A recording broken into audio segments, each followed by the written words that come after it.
I'd like to bring out our three panelists right now. You have their biographies there. Kyle Frazier representing the point of view that this is a very old earth and it was created by the Lord. Dr. Kent Hovind saying it is a relatively young earth, saying about 6,000 years. And Dr. Michael Shermer, if our panelists would come. This is Dr. Kent Hovind.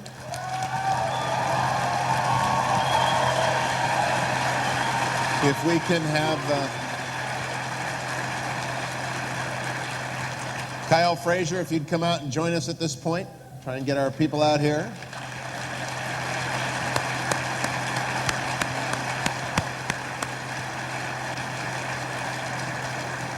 An old colleague of mine from PBS days in Los Angeles, Dr. Michael Shermer. Michael, if you'll join us now as well.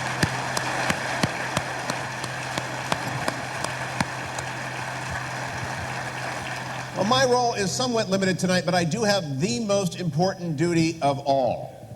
This is a cell phone. Turn yours off. Please.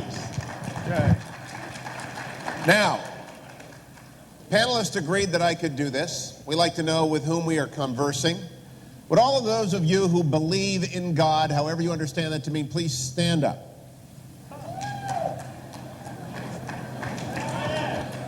Those of you who denominate yourself as a Christian, please continue to stand. The rest, please sit. What? If you are a Christian, remain standing. If you are a Christian who believes that the earth was created in the last 10,000 years or so, please remain standing. The rest of you sit. It's a young earth crowd. Oh, my goodness. We ask only as we talk about, okay, you can all sit down now. It's not like Simon Says. I do that with the first graders that I teach on Sunday, and they always win.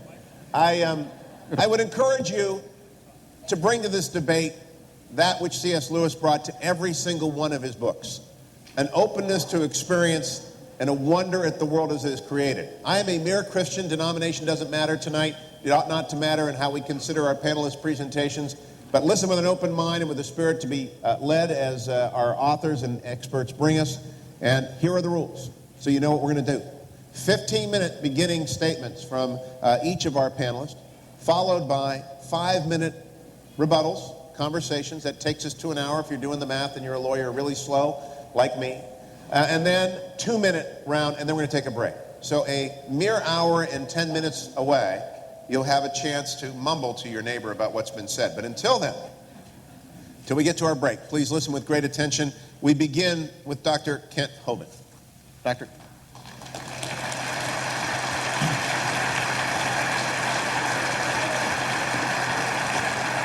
All right.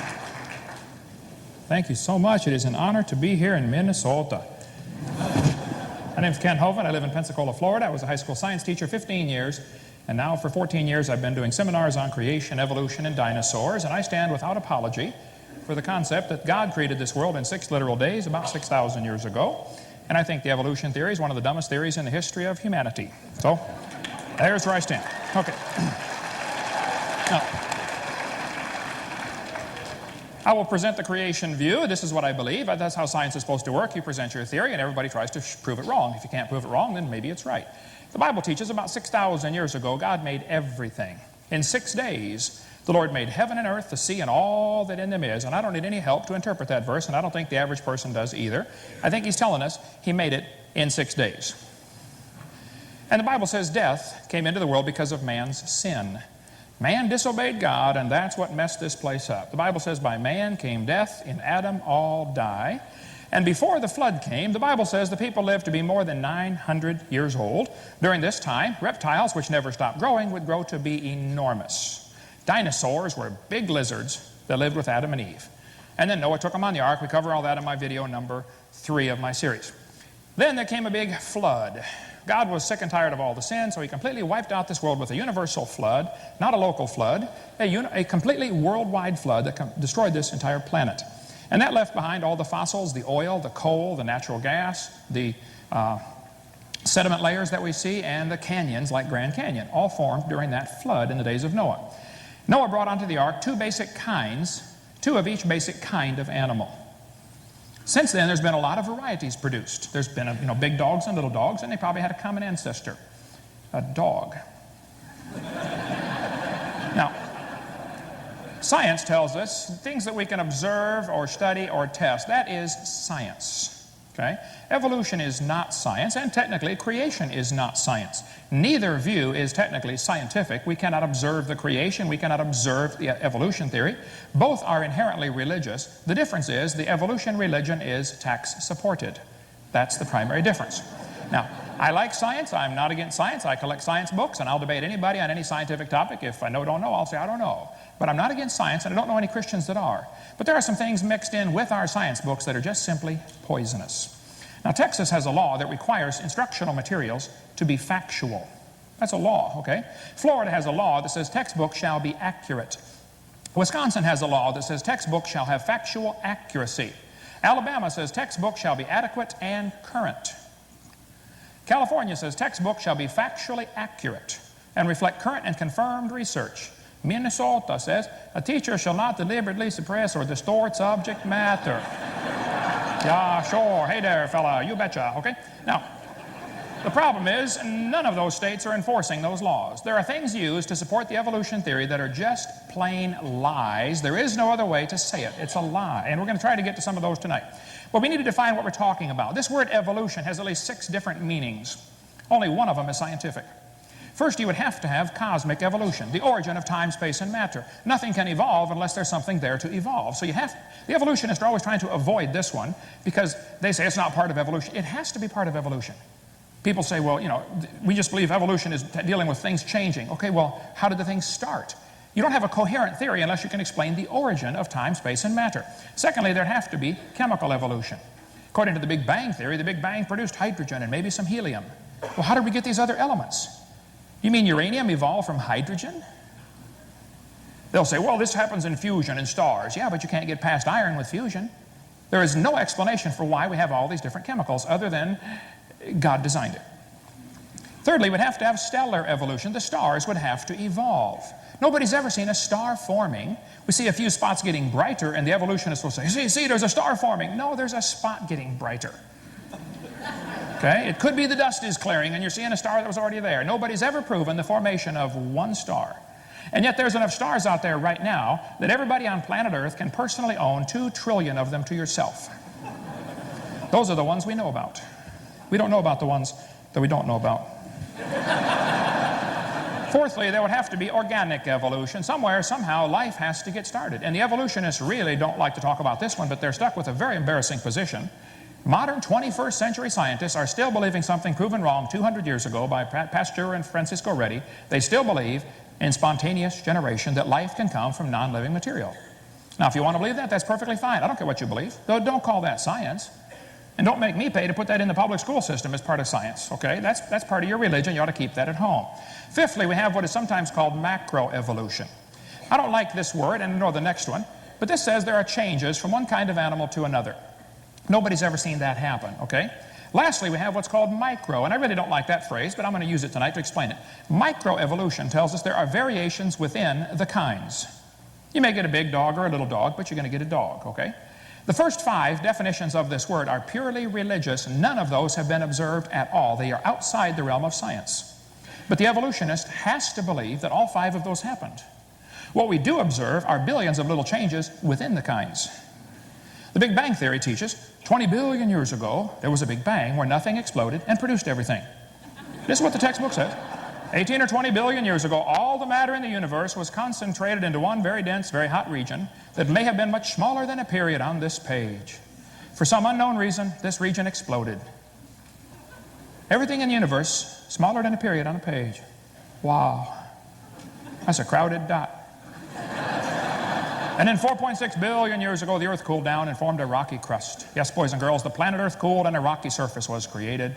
And the Earth's surface was hot, and there were large pools of bubbling lava. But it rained on the rocks for millions of years. This is what the textbooks teach, okay? Millions of years of torrential rains created great oceans. And swirling in the waters of the oceans is a bubbling broth of complex chemicals. Progress from a complex chemical soup to a living organism is very slow. Well, I guess it is. Totally stopped. Doesn't even happen. That's how slow it is.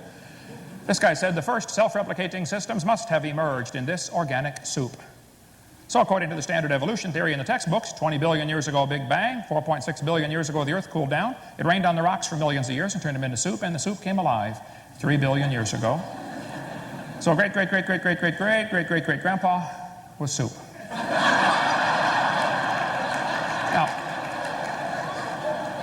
there's no question there are an awful lot of different varieties of dogs in the world, and I don't think there's a question they probably had a common ancestor.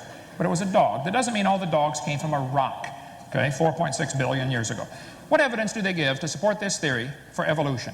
The textbook says we've got evidence from fossils. Oh, now, come on. Any freshman law student can tell you no fossils could possibly count as evidence for evolution. You don't know those bones had any kids. Bring your bones into court. Hey, Your Honor, these bones are the ancestors of everybody today. Yeah, right. You don't know those are the ancestors of anybody. I mean, a kindergartner ought to figure that one out. Evidence from structure, evidence from molecular biology, evidence from development. All the supposed scientific evidence for evolution has been proven wrong years ago. There is no evidence for the theory. Now, I don't mind if somebody wants to believe in it. This is America, the land of the free and the home of the slave, or whatever. But and if you want to believe in evolution, that's perfectly fine. Honestly, I don't care. But I, for one, resent them using my tax dollars to teach that dumb theory to the kids in school at taxpayer expense. They ought to go start their private schools.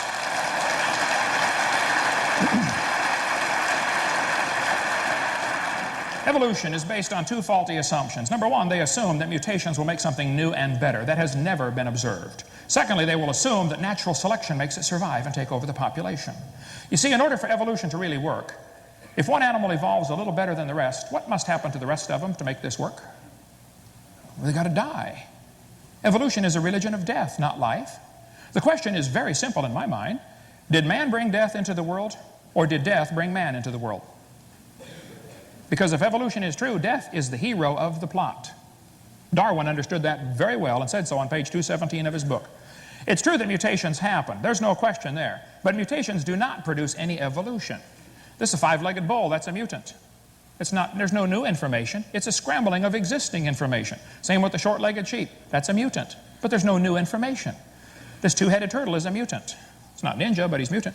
And he's going to freeze first winter because nobody makes a double-neck turtleneck sweater. See? Mutations are a scrambling of information that is already existing. They're not going to create a thing. This textbook shows a four-winged fly, and it says normal fruit flies have 2 wings. This mutant has 4. This rare mutation, like most mutations, is harmful. Then it says beneficial mutations are the raw material for natural selection. Well, excuse me, why don't they give an example of a beneficial mutation? Because nobody's ever seen one. They show the kids a bad one, and there's plenty of those, but they never show a good one. One professor said, I know a good mutation. People in Africa that get sickle cell anemia cannot get malaria as easily. I said, well, that's brilliant, sir. That's like saying if you cut off your legs, you can't get athlete's foot. And by the way, that's always the one they bring up, okay? That's all they've got. Textbook says evolution and natural selection go together. Oh, come on. Natural selection selects. It doesn't create anything. Creationists don't argue about natural selection. I think it happens. But it selects. It's not a creative process. This horse was artificially selected by humans down to get the smallest horse they could get. As far as they know, the smallest one in the world. Talk about useless. See, natural selection is not a creative process. It doesn't create a thing. I taught biology. I'm not against biology. Natural selection works, folks, but it doesn't create. It just selects. If you worked in a factory that made cars and you selected the good ones to go through and the bad ones to not make it out the door, how long would it take that selection process to create an airplane out of that car? It's not going to do it, okay? You may get a big dog or a little dog, but you're going to get a dog. And probably the dog, the wolf, and the coyote had a common ancestor. I wouldn't argue about that. But every 5-year-old kid knows they're the same kind. I do this all the time. I get a 5-year-old kid. Okay, kid, here we got a dog, a wolf, a coyote, and a banana. Which one is not like the others? They get it every single time, okay? See, the Bible says they bring forth after their kind, not after their species. Darwin wrote a book called The Origin of Species. Who knows? Nobody's ever given a good definition of what a species is. They say, well, a dog and a wolf are different species. Yeah, but they can still interbreed and produce puppies. So what is the good, hard, fast definition of species anyway? The Bible says it's the same kind, and that's where the argument ought to be held. Variations certainly happen, but they have limits. Farmers have been trying for years to get bigger pigs. Do you think they'll ever get a pig as big as Texas? No. My whole point is there are limits. We have roaches in Florida, big ones. Roaches eventually become resistant to pesticides, but they will never become resistant to a sledgehammer.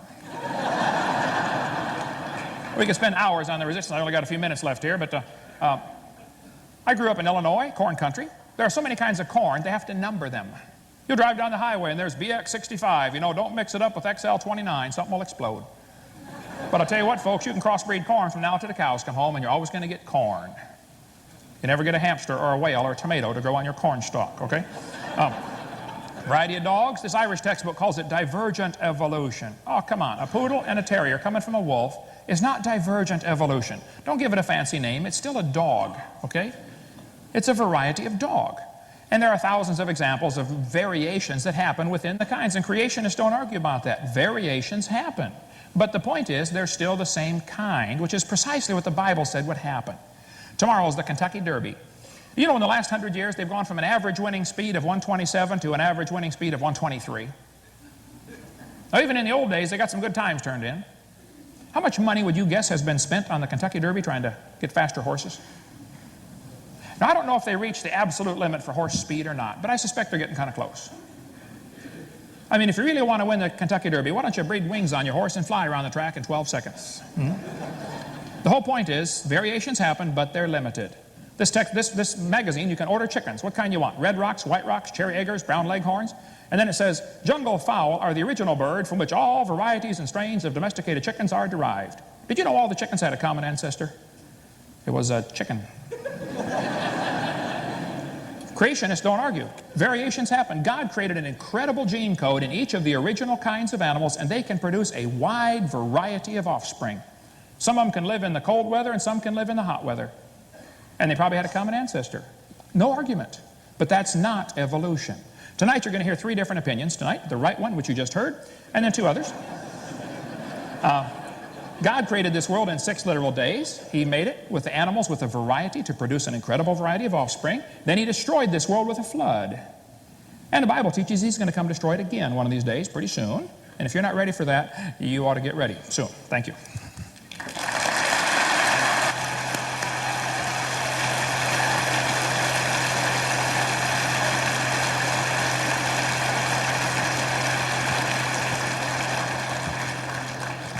The second of our opening statements on the subject matter of how did we get here and when did we arrive is Kyle Frazier.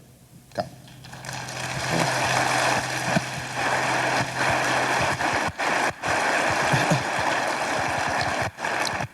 Test. Wow, what a hard act to follow, and especially seeing all of you raise your hands and realizing that we're in quite a bit of a minority here. I would just like to start out by saying a brief thank you. In particular to you for your kind attention, and I would also like to say my appreciations to Drs. Hovind and Dr. Shermer for attending here tonight. I hope you understand.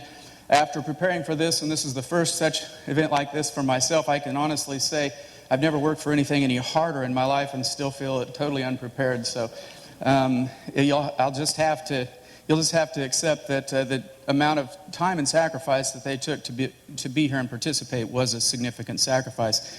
Second, I would also like to thank my science advisory team, Jeff McCallum, Paul Nyhus, and Walter Remine, whom you may meet at our book tour, our book table in the back.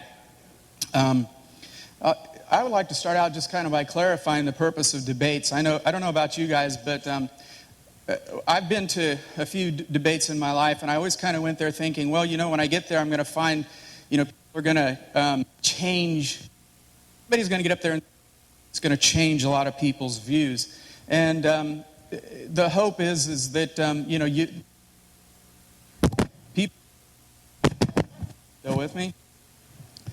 Why don't we turn this one off and I'll take one from the table.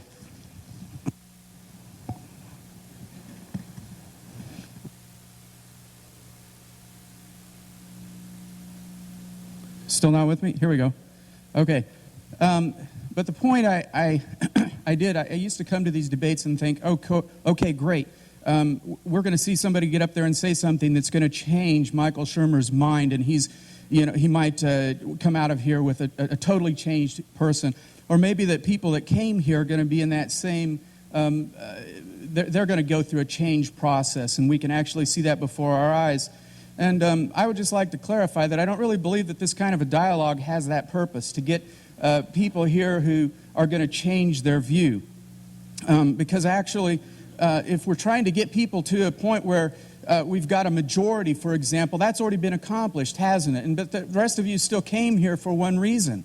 You still want to interact with this dialogue. Why is that? Because there's a sense of curiosity, a sense of seeking, that this isn't something that you can set in concrete and say, I have this established. And for that reason, I don't think the purpose is to establish a consensus or a majority. I like to quote from Tom Sawyer when he says, well, hain't we got the majority of people, majority of fools in town on our side? And hain't that a majority in almost any place? The truth of the matter is that you can almost always form a consensus. But the point shouldn't be to form a consensus. I think rather of the quote by Abraham Lincoln when he said, when asked by a Union soldier, do you think, President Lincoln, that the Lord is on our side? And Lincoln said, well, I don't think that the issue here is that the Lord should be on our side. The issue should be that I be on the Lord's side. Okay? And so that's what I'm trying to find here is an area of truth. You might have noticed with my accent just a moment ago that I'm not exactly a Minnesotan. I'm trying very hard. Don't you know? Yeah. You know, I can do some of those things, but no, I'm just a Kansas farm boy, basically. Now to the matter at hand. What I would like to accomplish this evening and what I intend to prove is that there is irrefutable evidence for the intelligence, a mastermind behind creation. And what is sufficient proof and how will I define it? I will present evidential proof and not empirical proof. Just like Brother Hovind, I don't think that I'm going to stand up here and prove to anybody that there is a God. I'm going to go to a different point in my notes because they gave me some additional time. And that is, what I consider proof sometimes may seem a little bit vague. It may involve some inferences. Take, for example, I invited my dear friend Al Bensman to be here with me this evening. And pragmatist that he is, he looked at the price of the ticket. $9.80, he said. What on earth caused them to pick that number? Now, if human beings are pattern-seeking, storytelling animals, $9.80 seems to make no sense. So I gave it some thought. Why $9.80? Then I made up the following story. Since $9.80 on the radio dial is where KKMS broadcasts, it's some sort of subliminal message. Fix your dial to $9.80. You know, too bad it wasn't radio station 580. You know, you'd have gotten a break. But then again, at least it wasn't the Patriot, because what's that, like $12.80 or something? Okay. We're getting back to evidence. I'm going to take a first look, and what I'm going to do is to I'm going to use forensic type proofs and not try to prove that he exists, only that his acts are evidence. And from them we can surmise that there is reason to infer his presence. I will prove that God had method, motive, and opportunity, and is the mastermind behind the universe. For our witnesses, I would like to call first, if we let the trial begin, would nature please take the stand? What does nature say? Are God's fingerprints on the universe? Oh, let's not forget the swearing in. Do you promise to tell the truth, the whole truth, and nothing but the truth, so help you God? And nature says, of course I do. I submit for your consideration Exhibit A. Exhibit A is the sudden and mysterious beginning of space, matter, energy, and time. Following the introduction of the theory of general relativity, the scientific community discovered that something had gone terribly wrong. If E equals mc squared were true, there was a time when all that is never was. Physicist Paul Davies said, this singular event represents the creation not only of all matter in the universe, but of space and time as well. What preceded the creation was not just a featureless void, but literally nothing at all. Now for your consideration, I submit Exhibit B. Exhibit B is an expanding universe. In 1929, Edwin Hubble announced his famous law of redshifts as evidence for the expansion of the universe. This expansion is extremely fine-tuned to produce our universe. The value of it is 1 part in 10 to the 120th power. Comparing that to human capacity, our best measuring device can make measurements at 1 in 10 to the 23rd power, which, to borrow from Hugh Ross, would mean that the mastermind is at a minimum 10 trillion, trillion, trillion, trillion, trillion, trillion, trillion times more intelligent, knowledgeable, creative, powerful, and not to mention better funded than we human beings are. Why is that so profound, this expansion in the universe? Simply put, it gets at the root of physics. Objects at rest stay at rest. Objects in motion stay in motion. We've all heard that before, haven't we? Therefore, something or someone has to act if things are moving in the universe. Finally, I would like to provide nature's Exhibit C. Exhibit C, the entropy or the cooling off of the universe. This fact was announced in 1992 by a team of physicists regarding their findings from the Cosmic Background Explorer satellite, or COBE satellite. The universe was cooling exactly as predicted by the general theory of relativity. Stephen Hawking, known for understatement, said, "It is the discovery of the century, if not of all time." George Smoot, UC Berkeley astronomer and COBE project leader, said, "We have found we have found evidence of the birth of the universe. It is like looking at God." And just out of deference to my brother Hovind here, I've seen that picture and I'm not so sure that it looks exactly like God to me. On the other hand, the reality of this entropy, the cooling phenomena going on, is featured in this picture. Implications. Having considered these evidences, it is important to understand the implications, and there are several. The first is that nothing begets nothing. We know the method of the mastermind. It was the precisely tuned, transcendent creation of space, matter, and time in the finite past. Or in the words of my favorite philosopher and theologian turned 70s pop vocalist Billy Preston, nothing from nothing leaves nothing. You see, you got to have something if you want to be with me. Then again, for you intellectuals in the crowd, and perhaps you don't date back to the 70s, I have another argument. That is, everything that begins to exist has a cause for its existence. B, the universe began to exist, and therefore C, the universe has a cause of its existence. Second implication is this, that there's simply not enough time. The implications of a recent Big Bang are catastrophic for the theory of evolution, which needs near infinite time to construct even the simplest life form. If all the material in the universe were converted into the building blocks of life, amino acids, proteins, and if assembly of these blocks were attempted once a microsecond for 17 billion years, the number of opportunities to form a living entity is so small as to make it virtually impossible.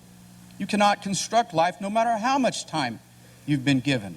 And so my particular view may say there's 17 billion years, but there's not enough time. By the way, there needs to be a correction up there. That's 10 to the 1 with 11 zeros after it, not 10 whatever that big number is. It's still a very big number. Is there evidence of motive? I've mentioned we need to prove that. Motive is present in nature too, and that's the form of life. Over 45 parameters of the universe have been identified that must be carefully fixed in value for any kind of conceivable life, just not life as we know it, to exist at any time in the history of the universe. Commenting on a few of the parameters, British astrophysicist Fred Hoyle concluded that a super intellect has monkeyed with physics as well as with chemistry and biology. Here's an example of some of the 47. I'd like to start at the top of the list and work my way down. No, I'm just kidding. I don't have time. Is there evidence of opportunity? Thank you, Michael. I appreciate the laughter. At least somebody on the podium up here is paying attention. In 1968 and 1970, breakthrough research, Hawkins, Ellis, and Penrose, that's them up on the top, proved that the equations of general relativity guarantees the existence of a singular boundary or starting point for space and time. Hawking himself pointed to the breathtaking conclusion that time must have a beginning. For those of you who are Fox News fans, Hawking is who Homer Simpson said, "There's so much I don't know about astrophysics. I wish I read that book by that cool wheelchair guy." Next slide, please. Stephen Hawking's again. Next, divine revelation, our second witness, I'm going to call a second witness to this stand because the evidence is just from one witness when we look at nature. But are there others? Yes. The next witness I would like to call is the Holy Scriptures. We will call on them first as character witnesses and then to testify. What do the Scriptures say about our first witness, the witness of nature? They say this: for since the creation of the world, God's invisible qualities, His eternal power and divine nature have been clearly seen, being understood from what has been made, so that men are without excuse. But does Scripture point to motive? Yes. Now, what do the Scriptures themselves say about the mastermind? They say the following. In Exhibit A, Hebrews 11:3, by faith we understand that the universe was formed at God's command so that what is seen was not made out of what is visible. You see, there was a transcendent beginning. Is there evidence that there was an expanding universe also? Yes, I submit Scripture Exhibit B. Scripture Exhibit B is Isaiah 42:5. This is what the Lord says: He who created the heavens and stretched them out. I picked that image so you could get a view of what it looks like to stretch out. Here's some additional discussions about the stretching out process. It's perhaps the best stated phenomena of the visible universe in the Old Testament. Finally, is there evidence of cooling or the entropy in the universe in the Scripture? Yes, I submit Scripture Exhibit C. Exhibit C is Romans 8:20 through 23. For the creation was subjected to frustration, not by its own choice, but by the will of the one who subjected it, in hope that the creation itself will be liberated from its bondage to decay and brought into the glorious freedom of the children of God. You see, there is entropy, there is decay of all that is material. But lastly, in Scripture, is there evidence of motivation? Yes, there is. In Genesis 1:26 through 27, we see that mankind is created in the very image of God, or imago Dei, if you will. We are the only sentient beings that are material in the universe that can have a relationship with their Creator. Finally, is there an evidence of opportunity?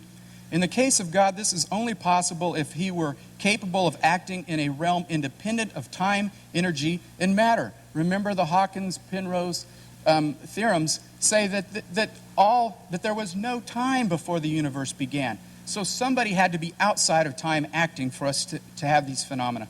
In Titus 1:2, God promised eternal life before the beginning of time. You see, in the classical Christian paradigm, that opportunity for God to work out of time is seen in the third person of the Trinity.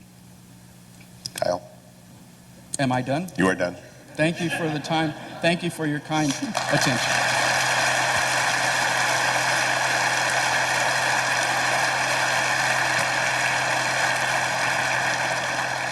And now presenting the position that indeed there is not God behind how we got here and when we arrived, but with some dates to supply the gaps, Dr. Michael Shermer, the editor of Skeptic Magazine, which you can visit at skeptic.com. Michael.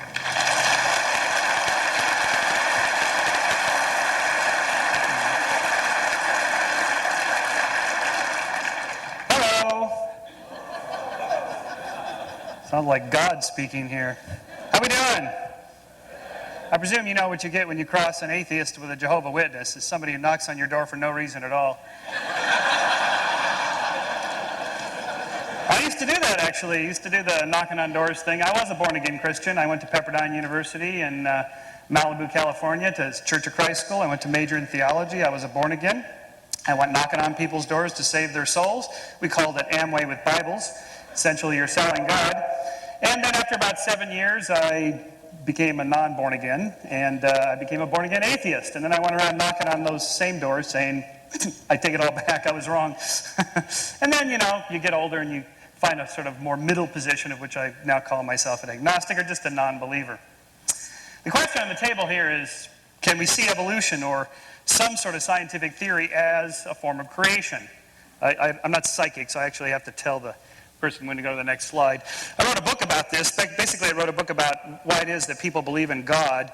It began as an intellectual journey as to why I became a believer and then became a non-believer and how that happened. But in fact, it's a journey that everybody goes through at some point in their life. How did you become a believer if you become a non-believer? By the way, it's so hard to see with pretty much everybody standing up how many non-believers there are. I don't care what the label is, agnostic or heretic or secular or non-theist or whatever. You just don't believe in God. Let me just see a show of hands. Okay. Well, look at the time. Hugh, I've just, I'd love to stay. Golly, isn't there a Laker game on tonight? No, that was last night. Oh, shoot. I have an 11-year-old daughter, and she said, well, where's the debate tonight? I said, it's in Minnesota, and it's at this Christian church. And she said, you're debating God at a Christian church? I said, yeah. She says, you're going to lose.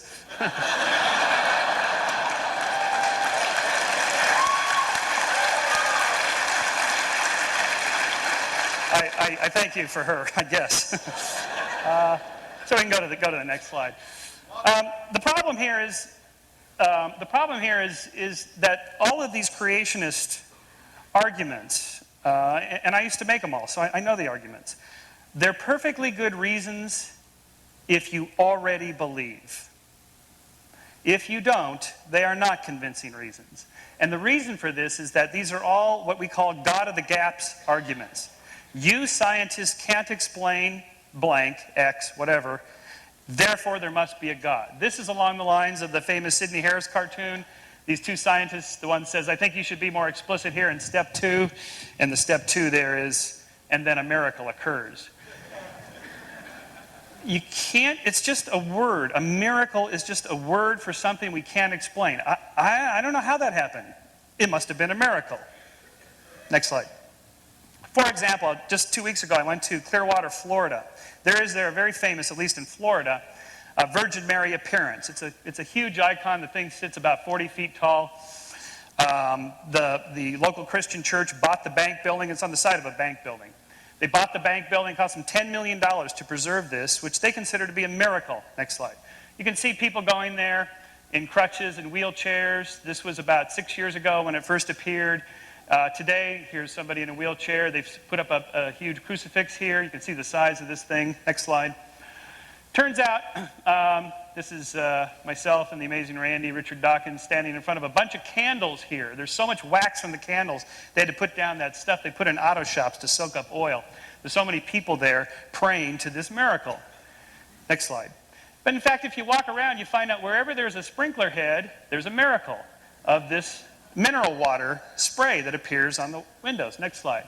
In fact, on the back side, there's another Virgin Mary that somebody began to wipe off. This used to be there about 5 years ago, so I'm not sure why the church wiped this off, but you can see the miracle beginning to appear. There's another Virgin Mary here, yours truly here. Next slide. In fact, the question is it really a miracle of Mary, or is it a miracle of Marge?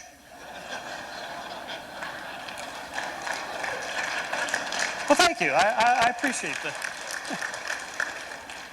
As Kyle said in his many thoughtful comments, we are pattern-seeking, storytelling animals. We tend to see what we're looking for. We see what we want to find.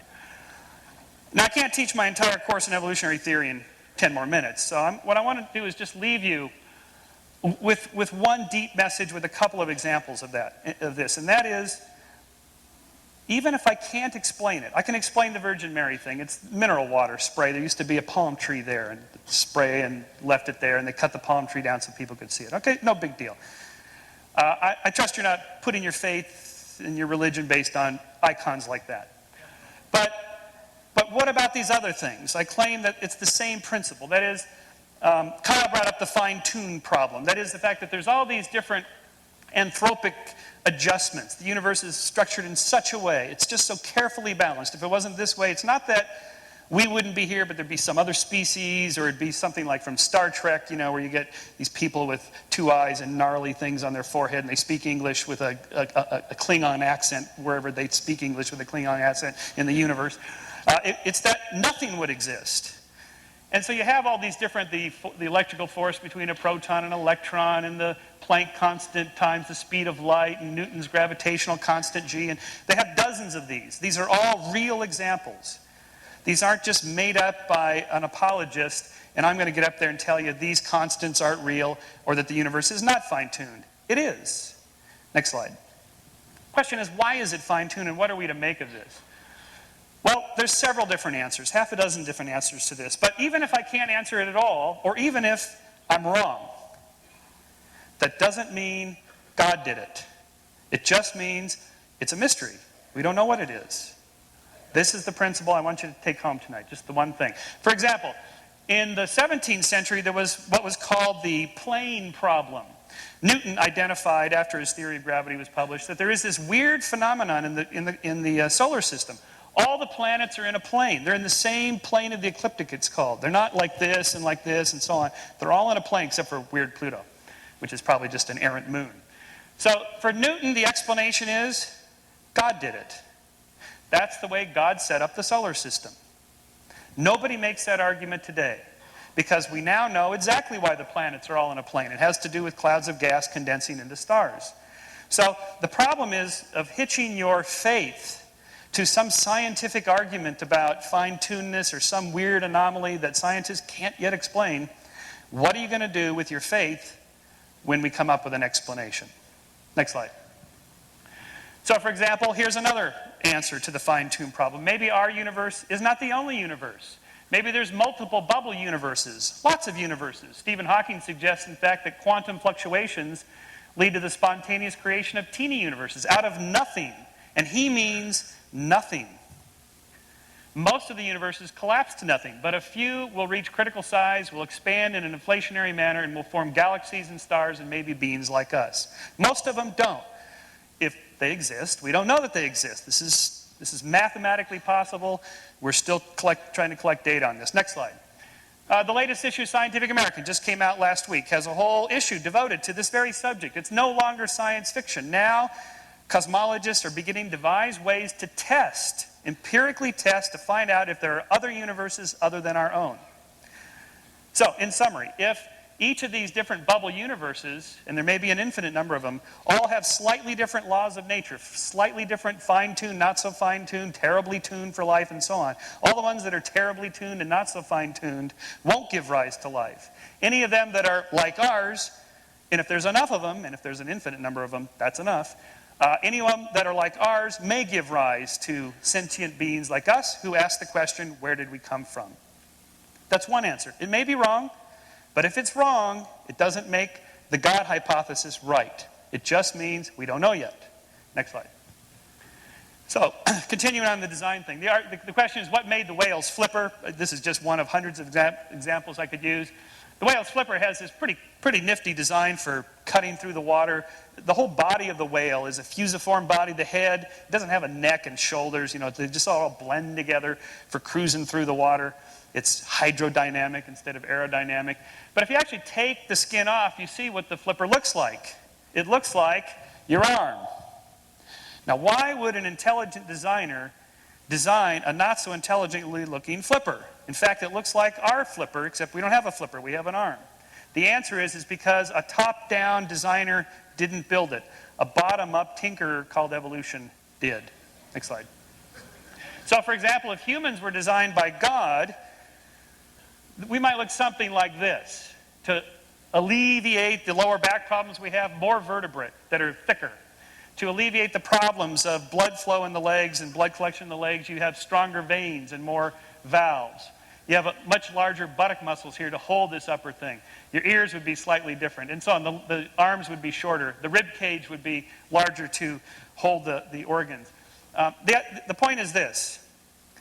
Yes, it looks like design has happened, but is it really intelligent design?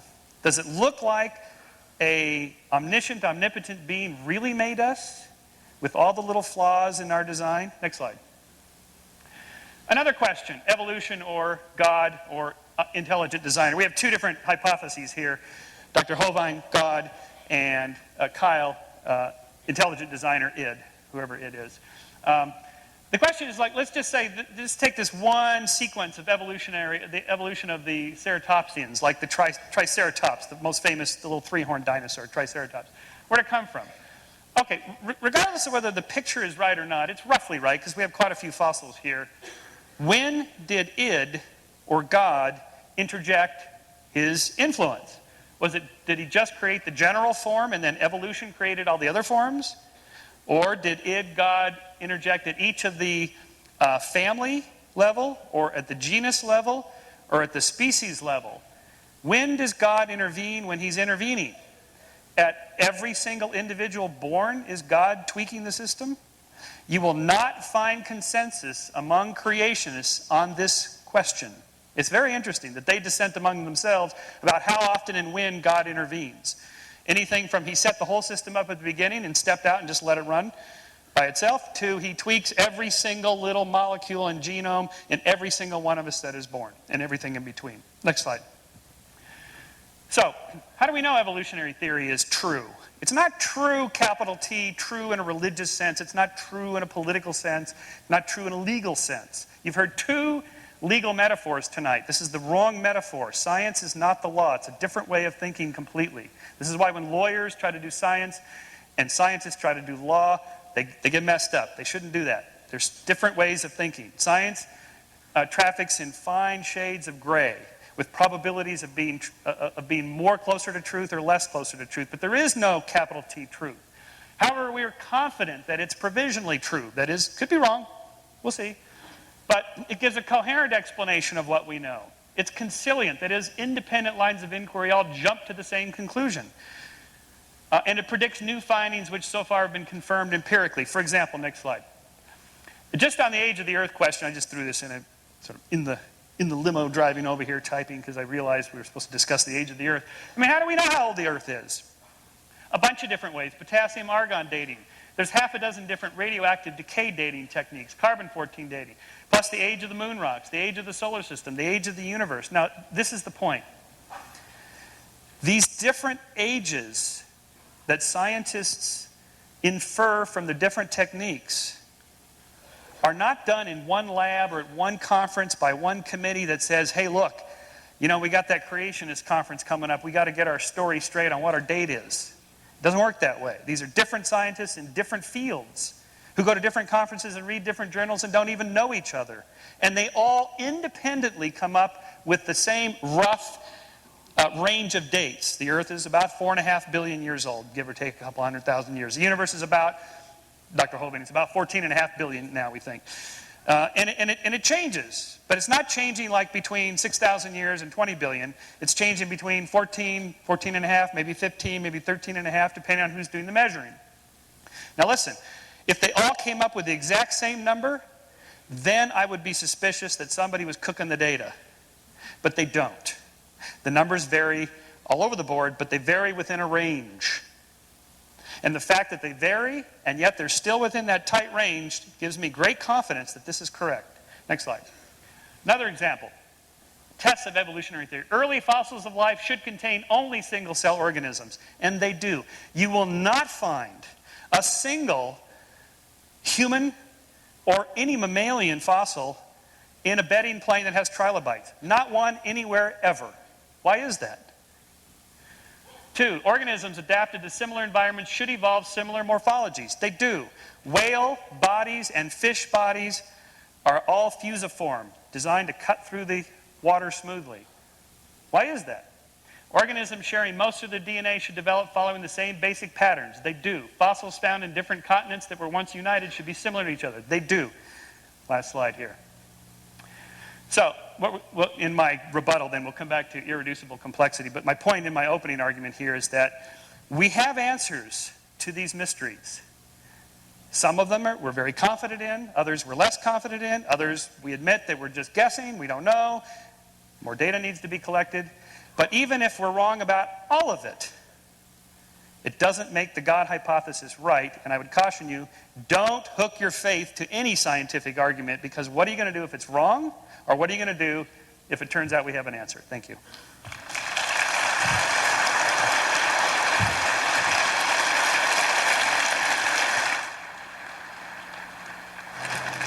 How many lawyers do we have here this evening? Would you stand up? Lawyers?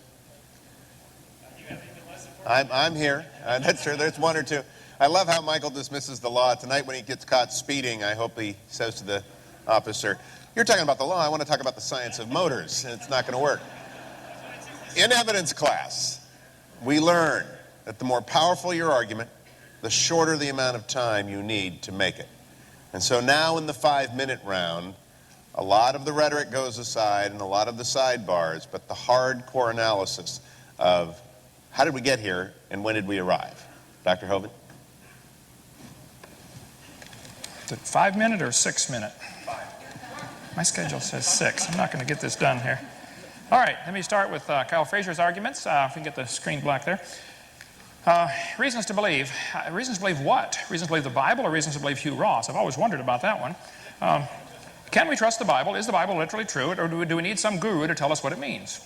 The average person reading that book is not going to come up with the billions of years that he comes up with. The average person reading the Bible is going to come up with 6 days about 6,000 years ago. And the Bible's going to say there's no death till Adam sinned. The question of where did energy, life, matter, information, and organization come from is still, I think, of course, Kyle Fraser's position is God did it. I agree.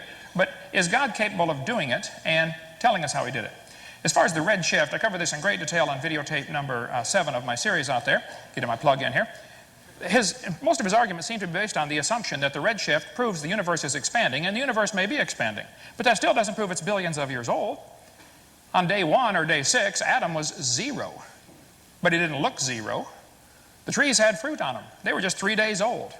They don't look like what we would think would be a 3-day-old tree. The God that I worship is capable of creating a fully mature, fully functioning universe in 6 days, just like He said. He said God is trillions and trillions and trillions of times more powerful than man. Man, to me, that's heresy. God is infinitely powerful. This is a limited God. My God's not limited, okay? Look at the background radiation as like looking at God. To me, that also would be heresy. God doesn't look like that at all.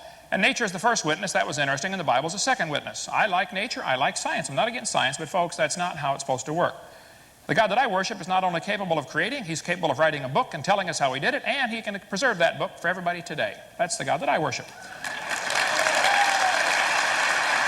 Now, for Michael Shermer, he said he was a born-again Church of Christ church member. I don't know if he was or wasn't. That's between him and God to judge, which he will face one day. The majority of audience here believe in God, which is because we're right in this case, all right? The God of the gaps, miracles did it. You should look at the evolution theory and see how many miracles they have to pull in. How did life get started?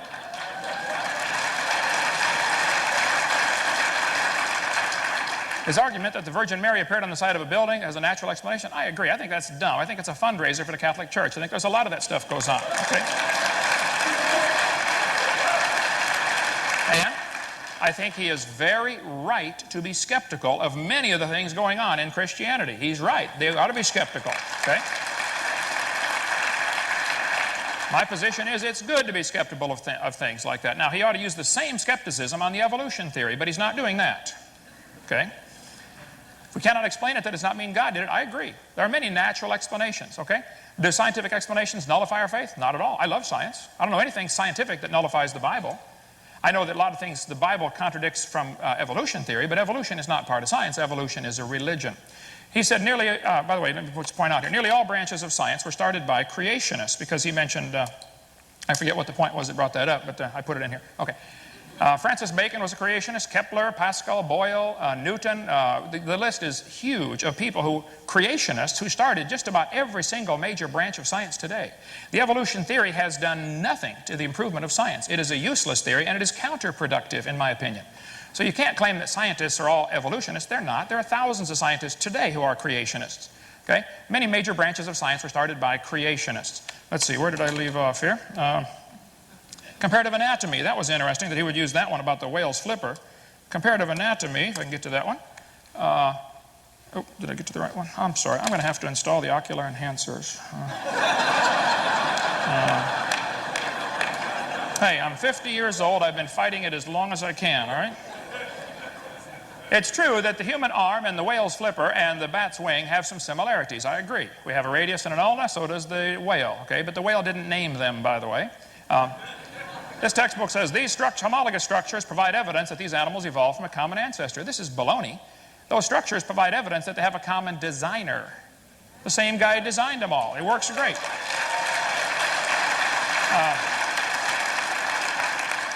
He mentioned the Triceratops. When did God intervene? This is setting up a straw man argument, okay? He says, here's our chart showing how we think the different ceratops evolved. Now, how did God do this? That's a straw man argument, okay? I don't know how many different kinds of creatures God originally created. That's up to him, I suppose, okay?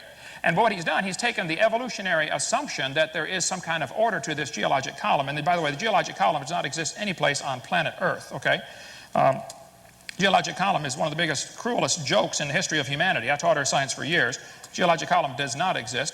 And then he mentioned carbon dating, and all these things give ages within a certain range, which proves their accuracy. Well, let's see. Living mollusk shells were carbon dated 2,300 years old. They're still alive. Science, volume 141. Freshly killed seal, carbon dated 1,300 years old. Antarctic Journal, September. Fresh shells from living snails were carbon dated 27,000 years old. Well, that's accurate. This guy said if a C14 date supports our theories, we put it in the main text. If it's not entirely contradicting, we put it in a footnote. If it's completely out of date, we just drop it. Anthropological Journal of Canada, volume 19, said no matter how useful it is, the radiocarbon method is still not capable of yielding accurate and reliable results. There are gross discrepancies. The chronology is uneven and relative. The accepted dates are actually selected dates. This whole blessed thing is nothing but 13th century alchemy. It all depends upon which funny paper you read. One part of a mammoth dated 29,000 years old. Another part of the same animal is 44,000 years old. Man, you talk about a slow birth. Dima, well, I told you I need 6 minutes, but that's okay. We got plenty more. Get video number 7 right out there. Thank you so much.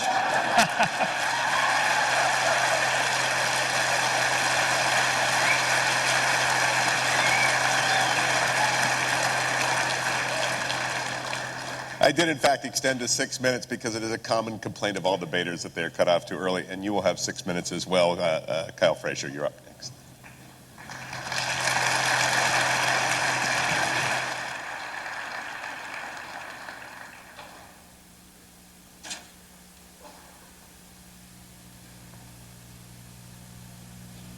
Are you with me? Are there? Have I mentioned yet what a hard thing this is to do? It seemed to me like I did that a minute ago. Well, here I am back again, and I'm having to put together some stray thoughts. And like Brother Hovind, I'm sure it's kind of like hitting a moving target. You know, you don't know where you're going. But what I would like to do is take a quick look at one of the comments that Brother Hovind made, and that is that his God is powerful enough to do anything. And I think we need to be careful with that type of Aquinan logic. I do agree that God has ultimate power. In other words, that He is the most powerful of any conceivable being in the universe. But we have to be careful of impugning to God the capacity to do things that He has not claimed. We have to be careful about ascribing to God things that He cannot do. Could He make a stick with only one end? No, a stick has 2 ends on it. It's because that's a logical contradiction for God to do something like that. Can He make a rock that He couldn't lift? Okay? No, it's a logical contradiction for God to do something like that. And so we need to be careful of ascribing to God those things that He has not claimed. And so when I take a look at how powerful God is, and Brother Hovind says his God is powerful enough to do it in 6 days, and that my God is inept because I claim a God that did it in 17 billion years, I have to say, well then, why not 7 nanoseconds? Or why didn't He just do it instantly? Boom! Because for whatever reason, in the chronology that's described in the Scriptures, it follows a sequence. And the writers of the chronology put some devices on it for us to remember. My particular belief is that those devices were terms. Those particular terms included the word day, yom. It's perfectly consistent within the Scriptures to interpret the term day as a 12-hour period, a 24-hour period, or a long period of time. Elsewhere through Genesis, for example, the term day is used in reference to the harvest time. Or, we might say Abraham Lincoln in his day. It's a natural thing for us to use terminology like that. It's used throughout the Scriptures in many, many multiple of occasions, and it's not wrong for us to take it in this context. Why is it then that I have chosen to take the context somewhat differently than the one that seems to show the most powerful God? Because as I showed earlier, I am working from what is called a dual revelational paradigm. The dual revelational paradigm believes that God put his truth in place and that it's true in both places. That he put nature in place and he communicates from us truly with nature. He put his word in place and he communicates with us truly in his word. And I believe you occasionally have to set the two of those side by side. And that you have to use a systematic theology to look at those things and say, if nature is saying this, if the word is saying this, and if there is an apparent contradiction, do we reconcile it? Or do we walk away from it? I believe that it's necessary for us to make that reconciliation. Because if we don't make that reconciliation, what we have, in effect, is a universe that sent us light over 17 billion light years away. It is moving away from us, as Dr. Hovind has suggested. And since it is moving away from us, it's expanding. And that light has gotten to us after about 17 billion years, and we're observing it now.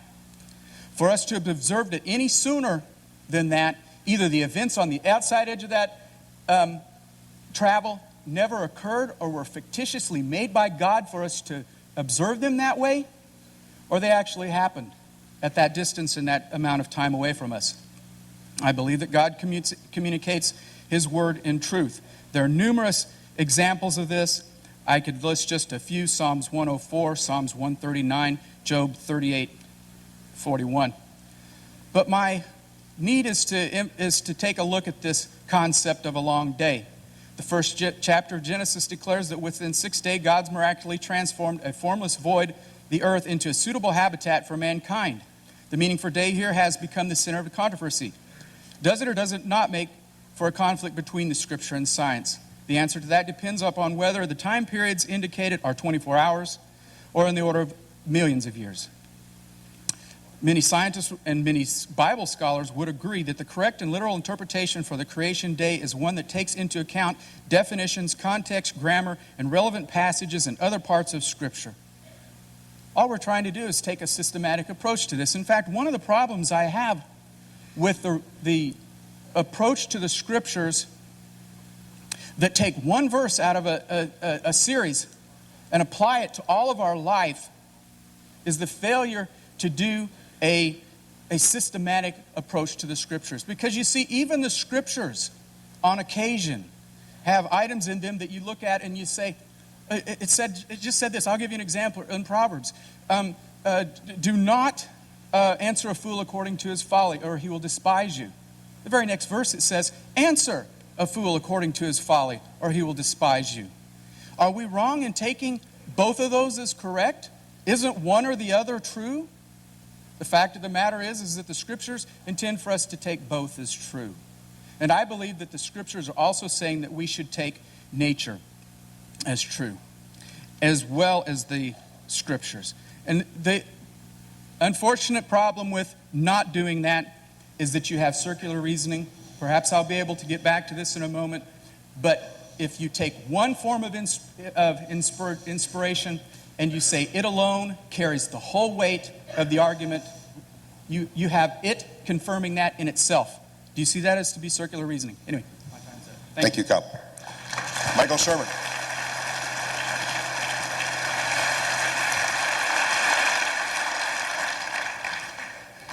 Okay, now look. I really like what Kyle had to say. He's very thoughtful on his thoughts on the Bible. I concur with much of that, actually. And Dr. Hovind, I have never heard somebody give a 2-hour lecture in 15 minutes like you can.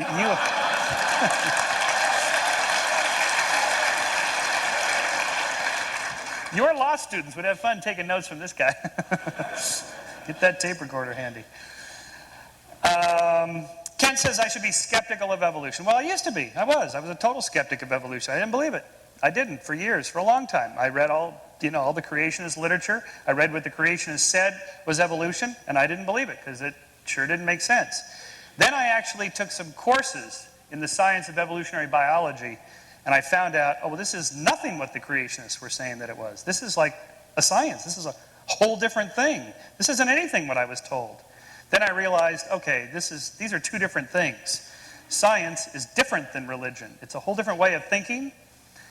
It's a different way of analyzing the world. It's just, they're really quite different fields of knowledge. And I found out I was making a huge mistake when I attempted to completely overlap them and use one to prove the other. It doesn't work that way.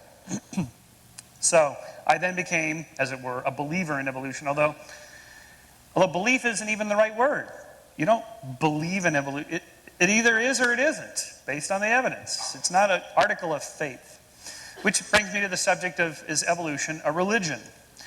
Look, if evolution's a religion, by which I presume Dr. Hovind means evolutionary theory and the science, not the process itself. If that's a religion, then everything's a religion. Human history, the study of human history is a religion. Archaeology is a religion. Paleontology is a religion. This sort of cheapens what we mean by religion. A religion is a community of believers that serves a social and moral purpose in society. Its purpose is not to test empirical hypotheses. That's what science does. And science has been really good at that. And that's why in the last 400 years, science and religion have largely separated as two spheres or magisteria of looking at the world. Not all religions require belief in a deity, but most do, and certainly evolution doesn't. Dr. Hovind put up a long laundry list of scientists who are creationists. So what? I can give up a laundry list of theologians and deeply religious people, born-agains, who believe evolution. What does this mean? It doesn't mean anything. That's not how we operate in science. We don't go based on how many big-name people believe it. That's not how science works. It's irrelevant. It doesn't matter if nobody believes evolution. It either happened or it didn't. And for the record, by the way, the last survey on this was that 40% of American scientists believe in God. So either, and virtually all of them believe in evolution. So either they're all idiots, or it's okay to believe in evolution and believe in God. It certainly appears to be, since most of them do. Okay, now the question is, I have for Dr. Hovind, or even for Kyle as well. If God did it, aren't you curious how she did it?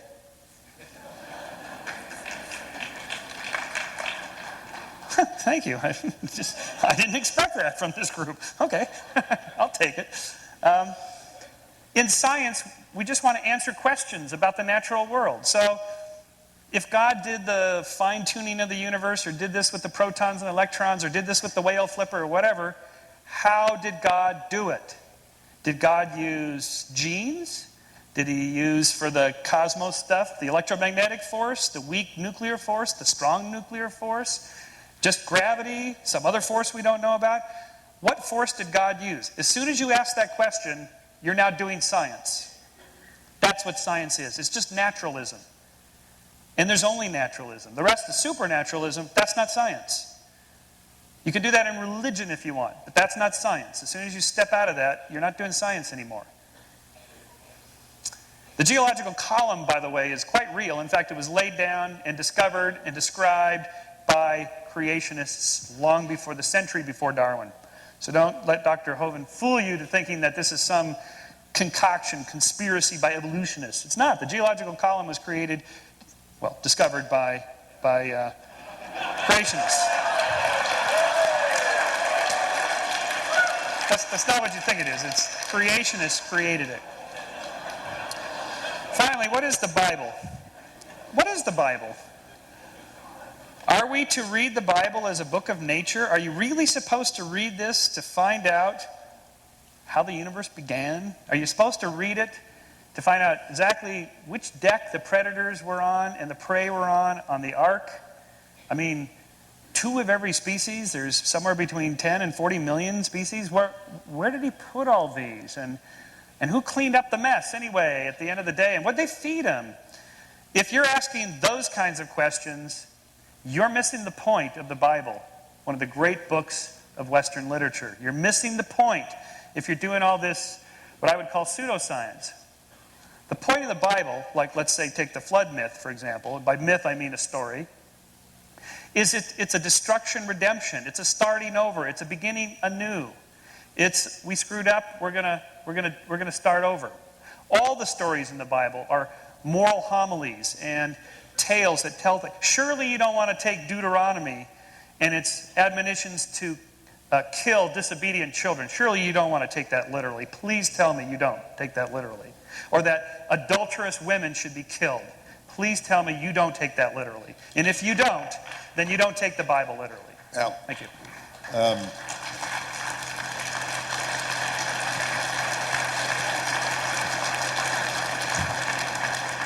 I can understand losing your faith, Michael, but what were they teaching about systematic theology at Pepperdine? Because you missed the whole New Covenant thing. What?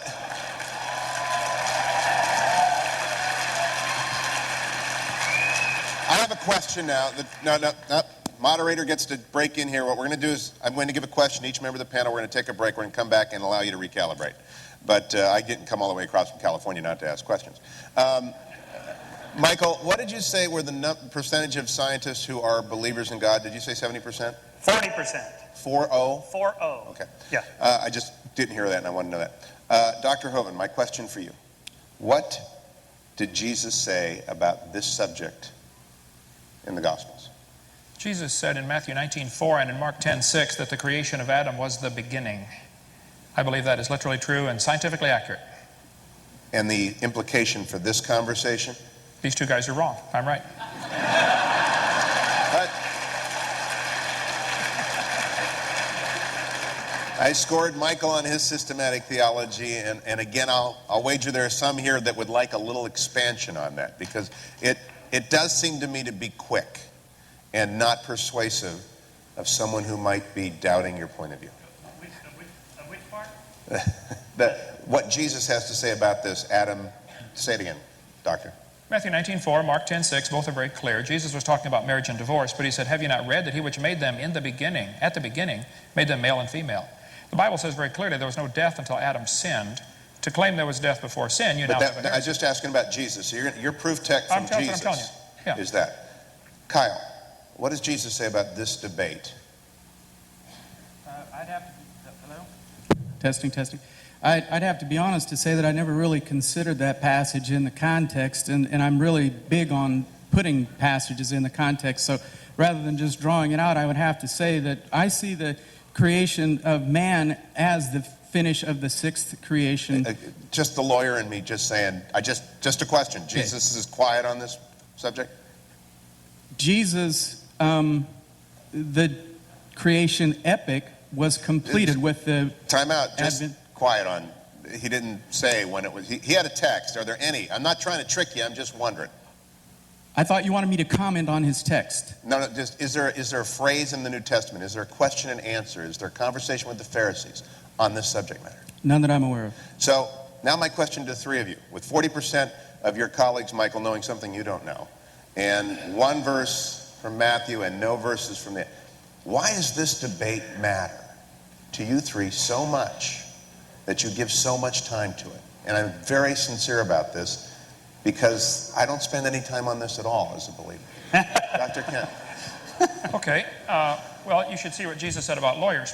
Yeah, I did.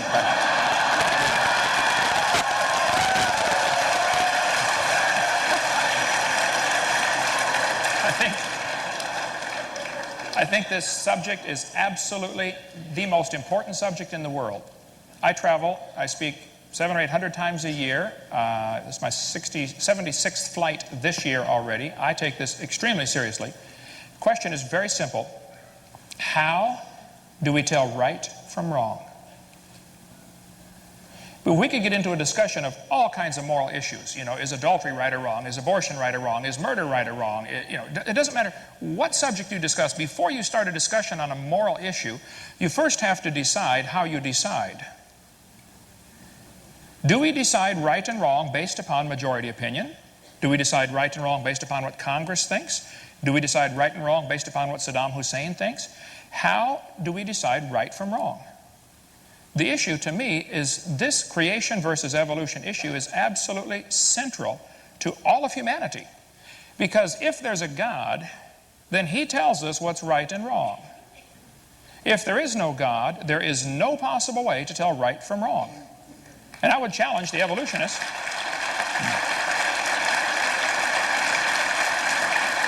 So I've asked this question to hundreds of evolutionists, and I'll ask it again tonight. If evolution is true, how do we tell right from wrong? Very simple. In case, hello, you with me? Okay. In case I haven't mentioned yet, I do not believe in evolution. I'm just a person who believes that God's creation timeline took longer than 6 literal days. This issue is important to me because there are people like Michael Shermer. There's a world out there who are struggling. Yeah, I don't want to typify you. I don't doubt that I don't want to typify him as a struggling person, but I just want to say that there are people out there who are looking for an answer. I might as well mention that I also started out, first of all, I started out like Michael Shermer, an evolutionist. I then became a theistic evolution because I thought, well, the Genesis 1 record really seems to corroborate with the evolutionary evidence.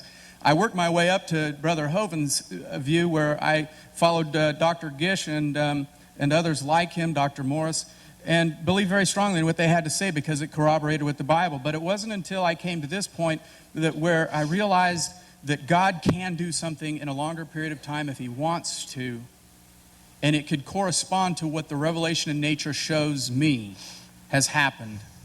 That I believe that both of my belief in God and my understanding of science became real to me. And that has to happen, because if you throw out one half of it and say, well, nature just lied to us. Everybody seems to think that it's 17 billion years, but it's really not. We know the Bible is true. I know the Bible is true. I know that nature said something reliable too. It says in Psalm 19, the heavens declare the glory of God. The skies proclaim the work of His hands. Day after day they pour forth speech. Night after night they display knowledge. There is no speech or language where their voice is not heard. Their voice goes out into all the earth. Their words to the end of the world.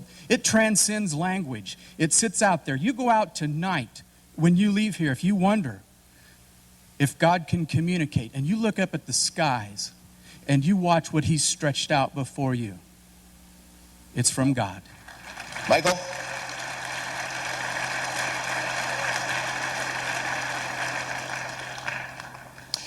Well, I'm interested in the subject because what's not to be interested in? You'd have to be made of wood not to be interested in the question of where we came from.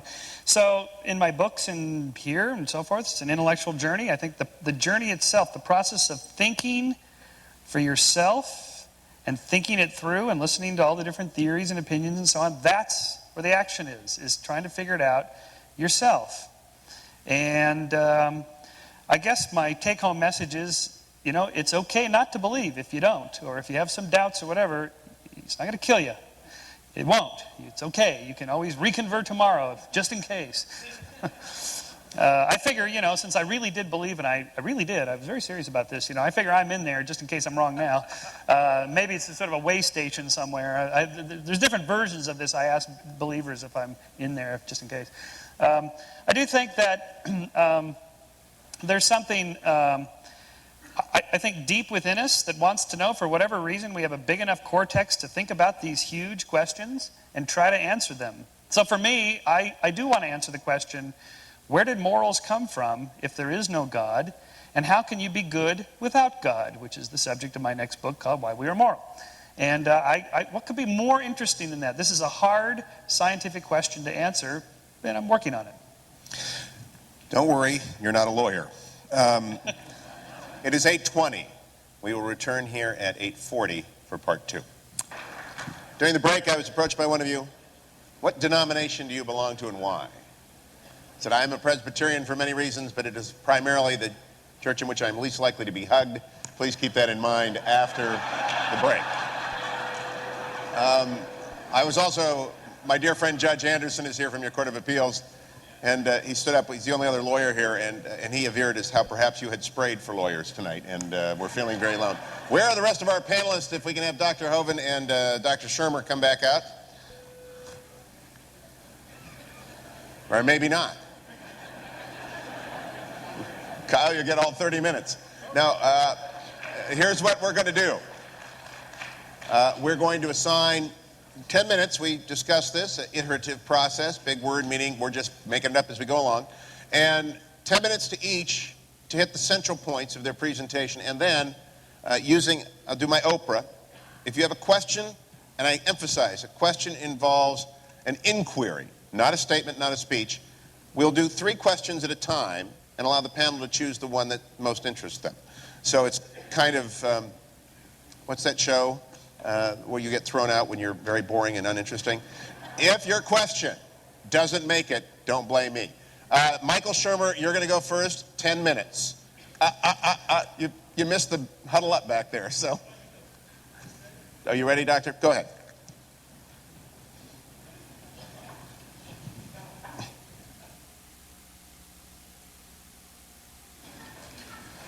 There, did I get it on? Okay.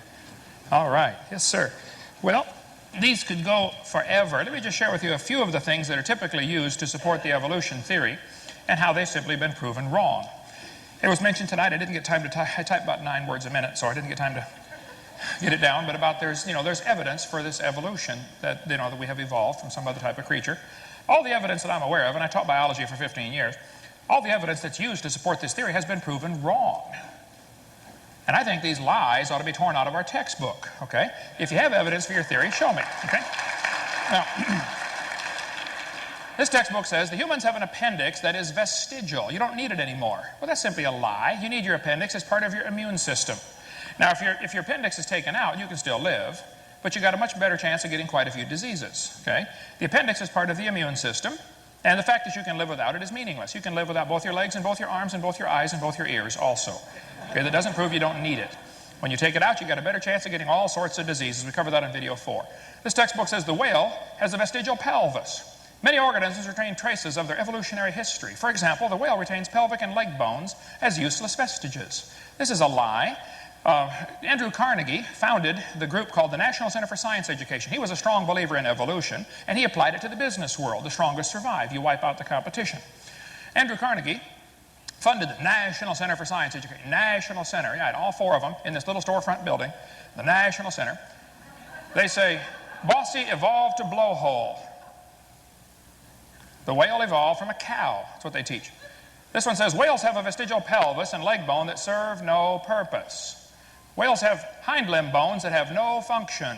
Just imagine whales walking around. It's true. Well, these are the bones they're talking about right there. Just imagine the whale walking around. The whale's pelvis has no apparent function. This is in textbooks all over the world, okay? The whale's pelvis is evidence of its evolution from 4-legged land-dwelling mammals. This is simply a lie, okay? Those little bones hold certain muscles that allow the whales to reproduce. This has nothing to do with the whale walking on land. It has to do with getting more baby whales. Tear that page out of the book, please. I have in my museum in Pensacola, Florida, a 15.5-foot skin from an albino python. Down at the south end of that python, you'll see it has 2 little tiny claws, one here and one here. These claws are attached to little tiny bones. They go up inside the snake's body. 15.5-foot snake with bones about 2.5 inches long. This textbook says this python has reduced hind legs, rudimentary hind legs of a python snake. This is baloney, okay?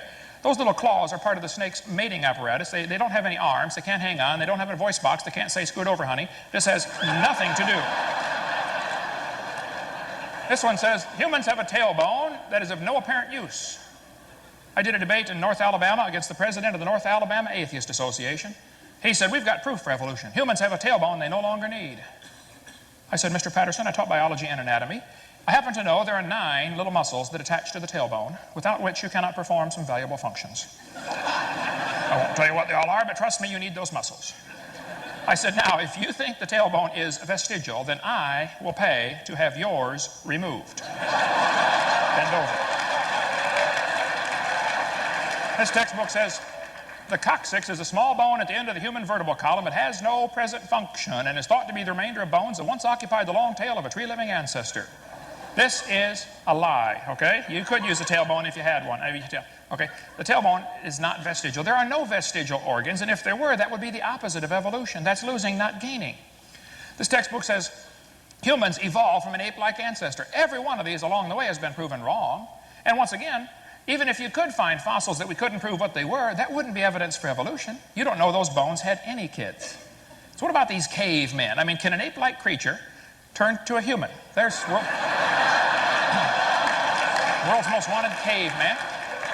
We could spend 6 days on this one. Every one of the so-called cavemen has been proven wrong. They're simply not correct, and they should be taken out of the book.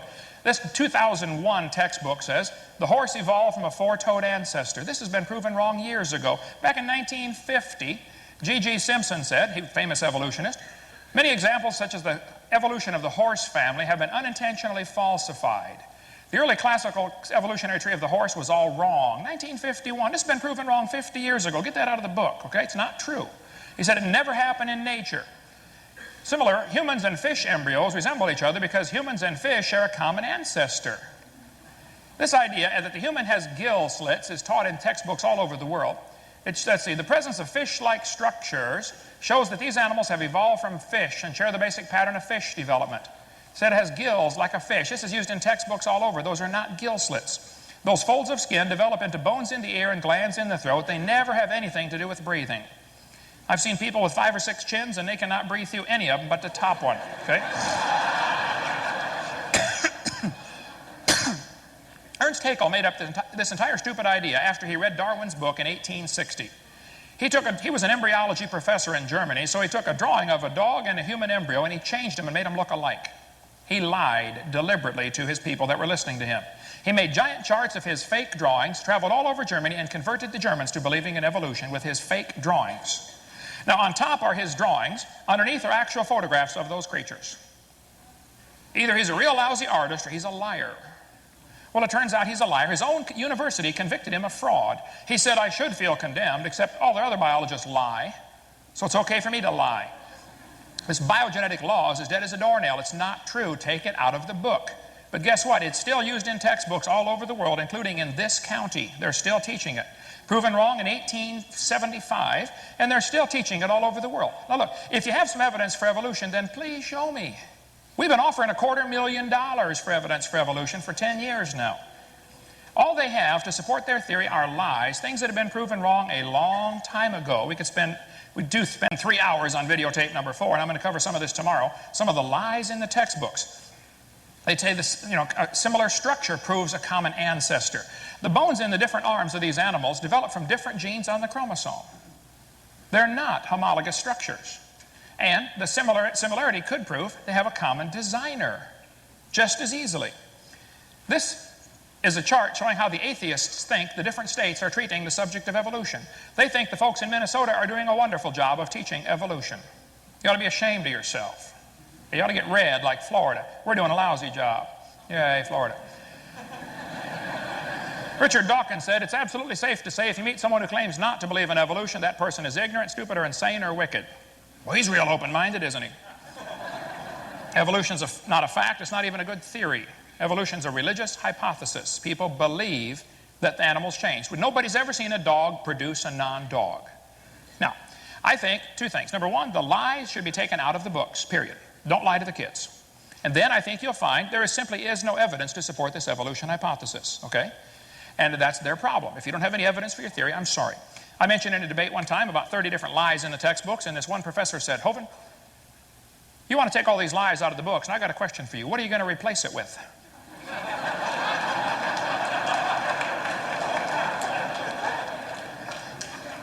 I was speaking at the University of West Florida, my hometown, just about a year ago. One professor got up in the audience during Q&A time, and he said, Hovind, you mentioned tonight we should tear the pages out of the book. He said, I don't think we should deface textbooks. I said, well, sir, suppose you were teaching math, and you came across a book that said 2 + 2 is 5. What would you do? He said, I would tell my students to mark out the wrong answer and write in the right answer. You would deface a textbook? I said, now, sir, since you do teach biology, suppose you come across a book that says the embryo has gill slits or the tailbone is vestigial. What are you going to do? He said, nothing. I said, you're not going to tell the kids that's been proven wrong years ago? He said, no. I said, then you, sir, are a hypocrite, and the folks in this state ought to help you get an honest job picking peaches or changing tires, but you got no business using tax dollars to spread your lies on these kids coming to your class.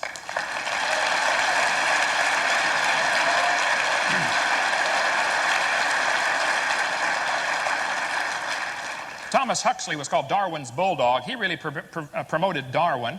His grandson, Julius Huxley, said, I suppose the reason we leapt at the origin of species, the reason we believed in evolution, was the idea of God interfered with our sexual mores. Ooh, now we got the truth coming out. Some people just don't like God telling them what to do. That's the bottom line. Well, listen, you do whatever you want with your life, but you're going to stand before that same God one of these days and be judged for everything you've ever said, thought, or done, whether you like it or not. Now, my recommendation is we get lies out of the textbooks, okay? If you got some evidence for a theory, then show me. But the evolution theory is hiding behind a bunch of lies. That's all there are to support it. And I am on a crusade, one-man crusade if necessary, but I'm going to die trying to get honesty in our schools and get the kids to quit being lied to. I think the purpose behind all this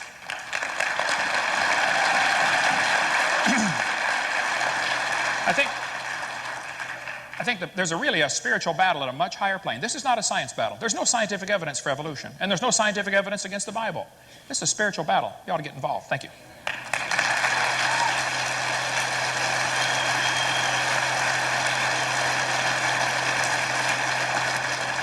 Kyle Frazier. Testing, testing. Okay, just making sure I'm with you. Hugh, just to show how poor I am at paying attention, would you remind me what the agenda is here now? Are we on for 10 minutes and then a question and answer and no closing? Okay. In that case, I'm going to be reading my closing now.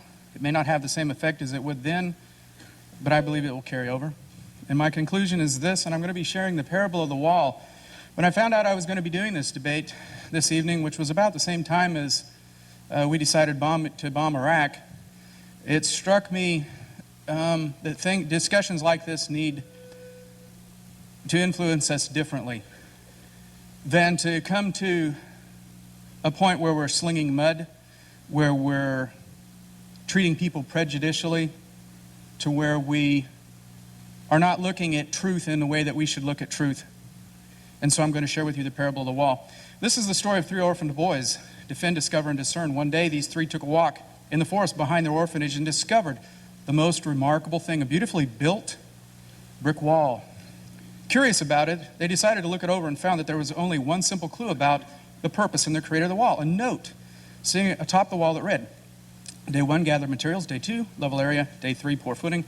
Day 4, did I say day 4? No. Day 4, build wall. I'll be back soon, love, Father. The discovery created a great deal of excitement with each boy, reacting to the discovery in a manner typical with his personality. This is amazing, insisted Defend. Our father has left us a monument to remember him by. No, said Discover, don't be silly. We don't know if there is any connection between the note and the one who built the wall, or if the one who did is our father. In fact, we don't even know if we have the same father. Moreover, I think it more of an accident than a tribute. What is the purpose of a single wall? It must be the start of something more significant. Discern, trying to moderate the confusion, suggested that this could be the most significant find in their lives, but said he wanted more proof. It is an excellent wall. We know nothing of our father, whether he was a wall builder, whether we are his offspring, and what is the purpose of this wall. That is all Defend and Discover needed. They decided and started a passionate search for the evidence of their point. Defend decided to pour himself into studying the note. The following years, he read the note repeatedly, looking for clues that would indicate that the one who wrote the note actually built the wall. He found that the wall building steps were accurate. The conclusion, no other option than the builder of the note and the writer were the same person. Being convinced of this, he then set out to prove that his father would be capable of building the wall. He went to public records and found that his father was strong and intelligent and caring. In addition, he spent much of his available time reading every word written about his father. Discover, on the other hand, decides to pour himself into this study of walls. Surely, the better one knows walls, the better one will know wall builders. He studies architectural, engineering, and masonry. In the end, he is a world expert. By this time, he decides to reread the note. Reconsider the note in light of what he learns of walls and finds that there is nothing about the note that necessitates it being built by his father. That's all Defend. For his part, Discern tries to keep in touch with his brothers, Defend and Discover. However, the passion of each makes it harder and harder to spend time with them. In addition, he notices that each has become more and more passionate about his position, and it is now impossible to talk with them without hearing about all their expertise. Discern decides to arrange a meeting between the brothers, reestablish their brotherhood. The meeting, while well-intentioned, quickly dissolves into a shouting match. Defend started with the assurance that his knowledge of the note builder is so intimate, he is convinced that the wall is built by him. In fact, he concludes to him the most important message is that it is the most powerful wall builder ever. Discover followed with the details about information about walls. Walls are wonderful, he agreed, and nothing about this particular wall says that it had to be made by the Father. To me, the most important thing is that given enough time, practically anyone could have built this wall. Ridiculous, retorts Defend. Fathers as skilled as ours could not only build a wall of perfect, but made it in 4 days, just like the note said. He is not a typical father, and this is no typical wall. My father and your father are clearly not the same. Discerned, thinking he can find blind spots in each brother, tries to build a bridge, saying, perhaps each of you were not so close to what the others learned, you might find common ground, but quickly finds neither brother respects his attempt at neutrality. Defend claims he is ignorant of the Father, and Discern claims he is ignorant about walls. Sadly, the brothers part ways and remain distant for the years to follow. I'm sorry I'm having to read this. This is really only the second time I've gone over this since I wrote it, so please be patient with me. Amazingly, one day, each receives a letter from the trustee of the father's estate. The father has been discovered. He will be reading of the will. Each of the boys is an heir. They gather at the attorney's office and in the excitement of the moment forget their differences. They embrace and apologize for being so distant. After all, if they are heirs, they are brothers too. At the appropriate time, the trustee opens the letter and slowly reads. To my 3 sons, Defend, Discover, and Discern, I leave all my earthly possessions. May they manage them with care and wisdom, and with the brotherhood they learned by working together to finish the small brick clubhouse I started for them on the back of my property. May the love I have shown them cause them to love one another. You see, the Father wanted to build brothers and not walls. That's my 10 minutes.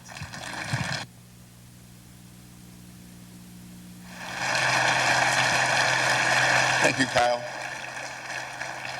Michael, 10 minutes is what we agreed when you were up front. 10 minutes.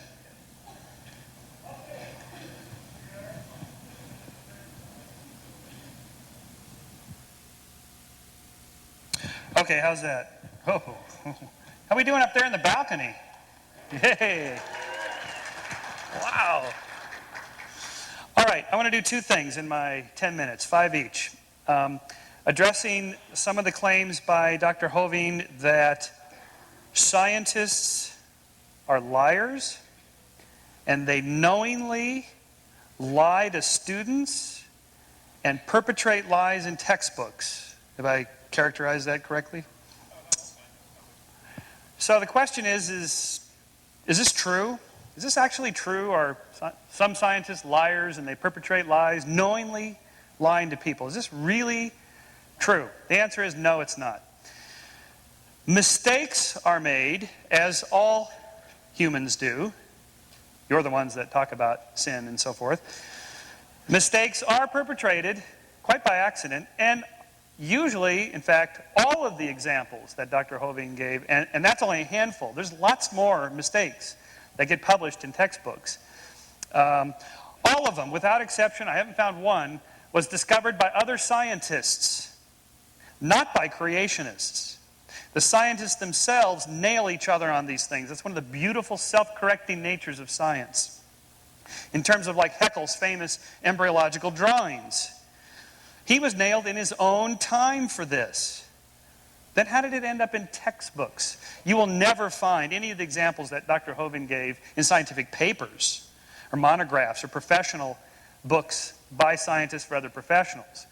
Then how is it these things survive in textbooks? The problem is not of science. The problem is textbook publishing. And the problem is not just science, it's in all the sciences. It's in history books. It's in all textbooks. The reason is because, well, this is a whole other issue, but it has nothing to do with science. It has to do with textbook publishers and just sort of not checking their facts, or they hire fact checkers that are not qualified to do this. It's a serious problem, but it's an educational problem, not a scientific one. When the errors are discovered, they are taken out. You won't find Haeckel's drawings anywhere in modern textbooks published in the last few years. You won't find it anymore, along with any of the other errors he brought up. And in any case, the point is that this is what scientists do. And frankly, I resent the use of the word liar. I think it's a low blow.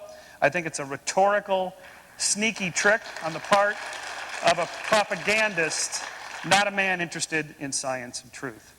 The second half, I'm going to turn on the PowerPoint here. I just want to make a few words, say a few words about religion and just plant this little seed. Because we're being told by Dr. Hovind in particular that the Christian story in particular is absolutely true in its veracity and has scientific evidence to support it. I believe that. One of the things that led me away from belief in that was the realization that these stories are not original to Christian stories or to the Bible. For example, in the 1st century AD, living in Asia Minor, there was a man named Apollonius of Tyana. His followers claimed he was the Son of God, that he was able to walk through closed doors, heal the sick, cast out demons, and raise a dead girl back to life. He was accused of witchcraft, sent to Rome before the count, was jailed but escaped. After he died, his followers claimed he appeared to them and then ascended to heaven. This is a classic story. It's the Osiris story. It's the destruction, redemption, flood myth that I told you about. It's the starting over, this 3 days and coming back. This is found in lots of cultures. It's not original to the Christian story. Next slide. You see, in fact, the evidence that God and religion, if I'm going to say something positive, then where does the concept of God come from? It's humanly constructed. I mean, how many of you, we had a show of hands, or we had everybody stand up to believe in God. How many of you believe in Zeus? Okay, so you're Zeus atheists. We had one hand up here. Okay, all right, well, God bless you or whoever.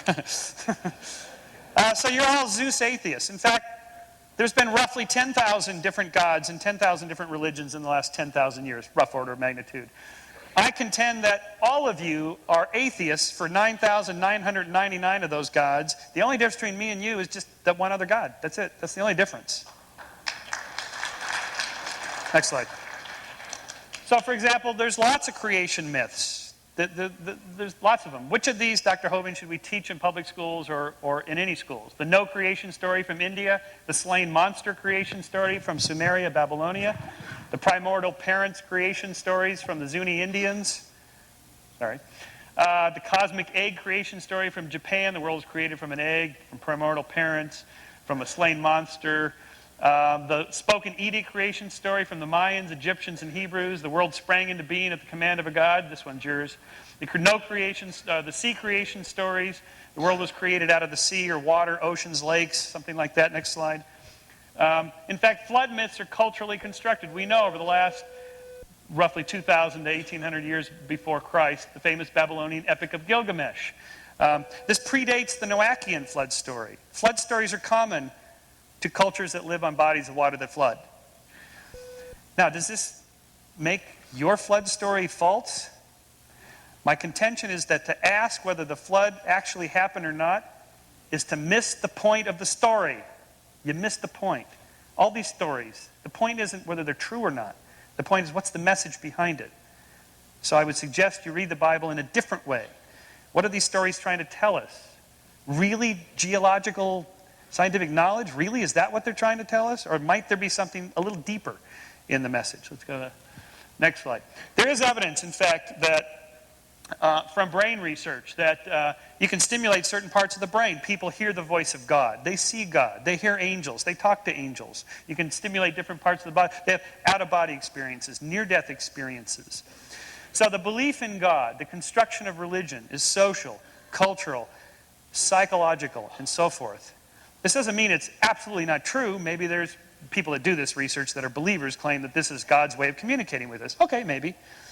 But let's not just be simplistic and say it's black and white, these people are liars, and we're right. The real story is more subtle, more sophisticated, and more complex than that. And I would ask you to think for yourself, do a little reading, do a little expansion of your thinking along these lines, and see what else is out there. Thank you.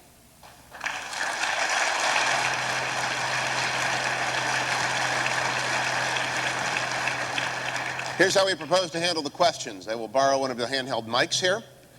We have 2 rows here. And please come and form up if you have a question for our panel. And as I said, we will take 3 questions at a time and allow our individuals to do.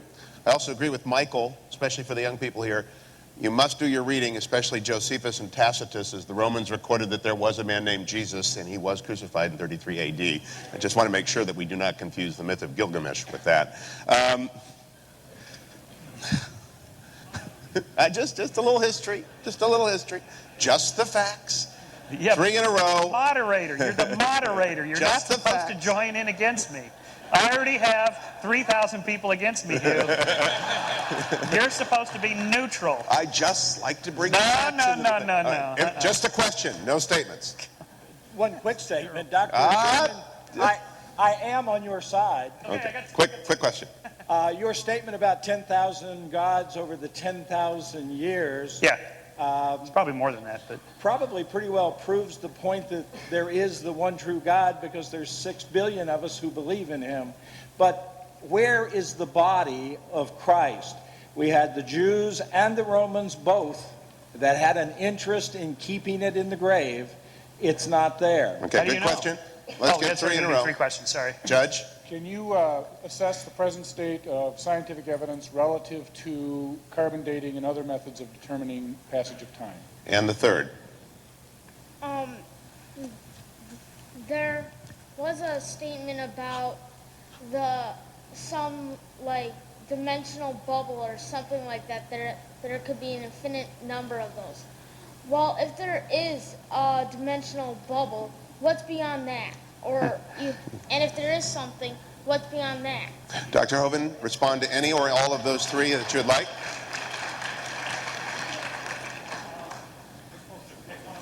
Whatever you'd like. Okay, did I get my mic on? Okay. The body of Christ, of course, you're very right, had many people had an interest in making sure that was never seen. They actually sealed the tomb and put a guard there.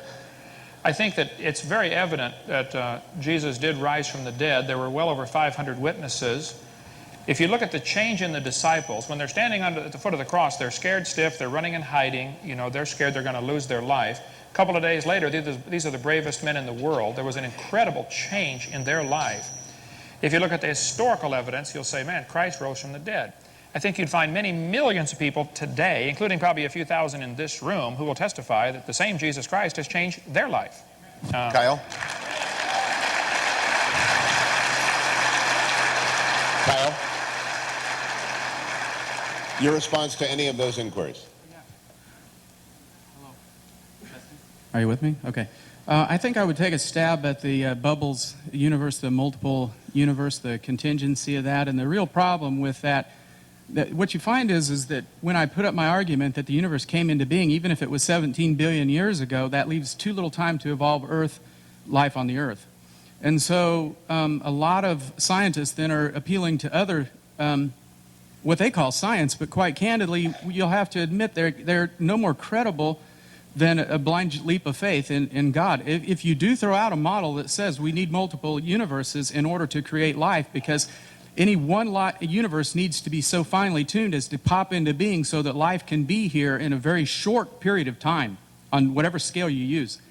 It won't happen unless you appeal to multiple universes. But then you have what's called the gambler's fallacy, and that is that if a gambler was sitting in a room and watching a man toss a coin and he tossed it 10,000 times and it always came up heads, you have to ask the gambler, is he going to take a bid on the next toss that it's going to come up tails? And the gambler may say, well, yes, I will. And then you'll say, what are you basing that upon? If he says, well, it's because I believe that there were another 210,000 coins tossed outside of this auditorium. They had something different than these, and these all came up heads. I'm betting that puppy's going to come up tails. He's betting on a lot of different odds, and that's the problem with appealing to bubble universes, additional universes coming into being. Michael, your choice of comments. Are we on here yet? Okay, I think is this the young man here that asked the question? No, he sat down. It's a great question. It's, gosh, if my 11-year-old asked that, this would be wonderful. Your brain is engaged. Because that is one of the hard problems. But the problem exists whether you have one universe expanding or multiple universes or even if there's a God. You just simply ask, well, what's beyond that? And we have the capacity to ask that, but we can't really answer it because in a way the universe, when it's expanding, when the universe began and it's expanding, it's not expanding into anything. It is the space and time as it expands. It is everything. You can't even ask the question. It's like asking what's north of the North Pole. It's a nonsensical question. It's unfortunate, but it's true it's true if you're a theist too. What's beyond God? Who made God? These are infinite kind of questions that we can't really ask. And on the Christ body thing, and people, gave their lives. I'm always amazed by this argument that the Christians use. I mean, look at Marshall Applewhite. He convinced 39 hardcore disciples to take their lives to go to the UFO behind Jupiter by committing suicide. Jim Jones got 900 people to kill themselves, and so on. Followers do this. They're true believers. That's Michael, what true believers do. Carbon dating? The carbon dating was the... there are error bars in the carbon dating. It varies maybe about 10 to 12% on any given date, but it's fairly accurate. They've gotten much better at it now. You can use smaller samples. It's pretty accurate. Dr. Hovind? On carbon dating? Carbon dating. I think it's ridiculous. I think it was invented in 1950 with Willard Libby, University of Chicago, got a Nobel Prize for it, moved on to Stanford University. Way before that, in 1830, the geologic column was developed. Really, the way they tell the age of things is by which position they are in the geologic column. They date the fossils by which layer they come from. Then they turn around and date the layers by which type of fossils are found in them. Circular reasoning. We'll cover that tomorrow in the seminar if you want to come. All right. Good enough. 3 questions. Question mostly for Mr. Shermer, but for all 3. What is your greatest motivation for being here, and what do you fear if you wouldn't have shown up today? Okay. Me? Yeah. I think I'm particularly for Dr. Hovind, but the question I have is if the flood, the cataclysm in 40 days and 40 nights, if during that time he's going to put the trilobites up in Sedona and he's going to carve the Grand Canyon, did he do this to confuse us? Good question. Given the various errors that I have experienced in textbooks and, contrary to some comments tonight, and the omissions of contradictory information to the neo-Darwinistic theory, why shouldn't one believe that these textbooks are written more from a philosophical position rather than from a search for truth? Michael, we'll start with you and move left. Okay. Well, we kind of did the why we're here question because I'm curious, like to know. Thought I'd see the city that has the team that the Lakers just beat last night. Just a gratuitous, just a little,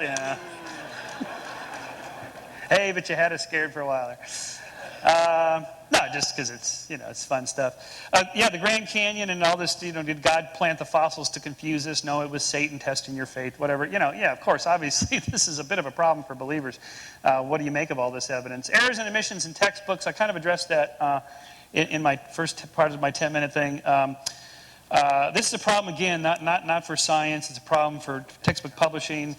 Scientists weed these things out. You don't see these errors. They get weeded out very quickly. It's the scientists themselves. If you go to an evolution conference, you're not going to find universal agreement about stuff. You should see these guys going at it. They have all kinds of great battles within evolutionary science. It's really a delight to see. It's nothing like what you think it is. As outsiders, you've never been to an evolution conference. Oh, they must have this sort of uniform religion-like agreement and everything. They don't. They fight over all kinds of things. All right. Kyle? I guess there was applause, but not very much. So you're going to have to do better next time. Go ahead. Sorry. What were the questions again, please? Okay. Why you're here, Grand Canyon, and errors and omissions. Okay. Any one of them. Yeah. Why anybody's here? That was specifically for you. Yeah, Errors and omissions. I think I'm going to have to take a view that goes kind of with Michael's, and that is that you see that knowledge is a construction, that it's a product, that it's a moving target, it's constantly growing. This year, science is going to be something completely different in 200 years. We're going to look back and, I wish I'd put it up there, Jimi Hendrix and bell jeans, or blue jeans, or bell-bottom pants and beads and stuff at an afro. Knowledge grows, just like we change in time. That's why I aim for some universals. I don't just say that nature reveals all of truth, that nature, as corrected or understood through the Bible, reveals the truth. So we don't have a complete handle on this. Our textbooks are always going to have errors in them, and we're just going to have to live with that. Dr. Hovind? I will choose the question, did God deceive us with the Grand Canyon in that Michael Schimmer's statement that this is a problem for believers. If you built a dam across Grand Canyon, get that projector off there if you would, a huge lake would form. These red lines indicate what's called the snow line. Grand Canyon, 200 miles, cut across from the upper right to the lower left. Grand Canyon, the river enters the canyon at 2,800 feet above sea level. The top of the ridge is 7,000 or 8,000 feet above sea level. So, some things to consider about Grand Canyon. Number one, the top is higher than the bottom. Number two, the river only runs through the bottom. Number three, the top is higher than where the river enters the canyon by 4,000 feet. Number four, rivers don't flow uphill. There is no possible way that river made that canyon. Grand Canyon is quite obviously a washed-out spillway from a couple of big lakes called Grand Lake and Hopi Lake. The lakes are gone. The beach is still there. No, God didn't deceive us. I think He left behind incredible evidence that there was a flood, which indicates He judged this world, and He's going to judge it again, whether you like it or not. Thank you, Doctor.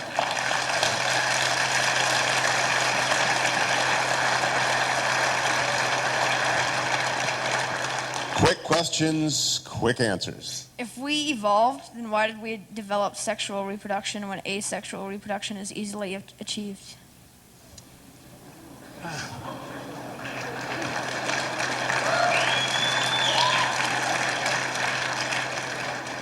Dr. Sherman, I appreciate you explaining that just because we don't find a natural explanation to things, that doesn't mean that there's a divine explanation.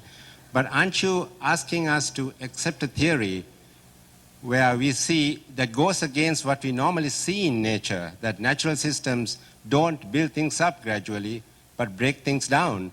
And in addition, we don't have one example, if it did happen, we don't have one example of an organism or an organ or even an organelle of how it formed in a step-by-step fashion.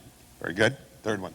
Dr. Shermer, if you want us to look at the Bible in a different way and see the meaning behind the story, tell me, what do you think is the meaning behind Jesus when He says, I am the way and the truth and the life. No man comes to the Father but by me. All right, we'll start with Dr. Shermer. Move to the left again. Okay.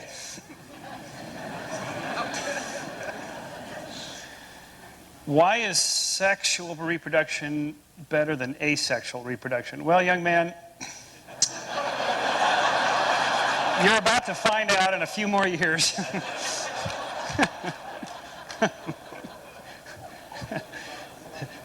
There's more jokes in there somewhere. I think there was some crusty old biology professor who asked his students who invented asexual reproduction. They said, your wife. And anyway, it's... We'll be here all week. It's a simple explanation in the sense that sexual reproduction produces variation and natural selection operates on variation. That's what generates change in biology. In terms of natural, second law of thermodynamics, things run down in nature. How is it you guys can say things get more complex? Because you put energy into the system. The sun generates energy into the system that creates complex systems out of simple systems and so on. You put the burger in the microwave, it heats up and that kind of thing. As for what Jesus meant when He said, I am the way and the truth and the life, and so forth, well, He meant that He is the Savior. He meant that He is the guy you should follow. That's what all proselytizers do. That's what all cult leaders do. They have to do that. That's what they do. Kyle? The difference between a religion and a cult is about 100 years. Well, when we have to look at truth, we have to realize if you took 10,000 people who founded religions and you were to pick from one of them, Michael, my question is, which one are you going to pick? And that's why when we take a look at the scriptural sciences and how they confirm these things, we have to look at, does the one then who said, I am the way, the truth, and the life, does he say that in a context of a true book that was that not only recorded the events that he did, but recorded these claims that we've made about the expansion of the universe, its sudden beginning, and entropy in the universe? I believe that Jesus is capable of validating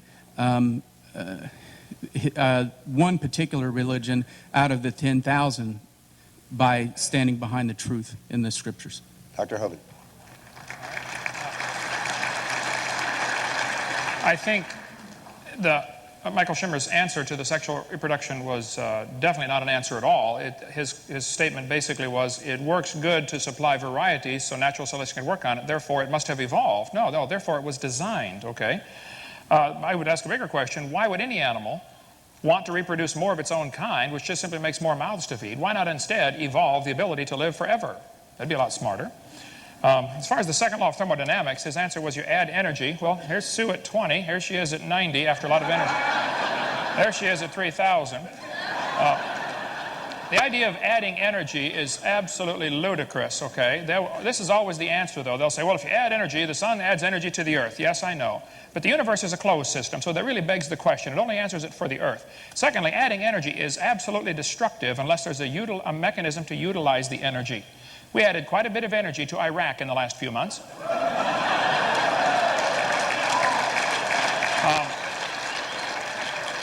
The Japanese added energy to Pearl Harbor. We added energy to a couple of their cities. Didn't organize a thing, okay? The sun adds energy to this earth, all right, but it's going to destroy the roof on your house, not build it. The sun's energy will destroy your house. It'll destroy the roof on your car. It'll destroy your paint job on your car. The sun's energy is destructive to everything except chlorophyll, which is an extremely complex molecule. So the same sun's energy shines on the other planets and doesn't build anything there. I think that to say that, adding energy solves the problem is absolutely a simplistic answer and totally devoid of any scientific common sense. Adding energy is destructive unless there's something to utilize the energy. 3 more. That's my final answer. 3 more.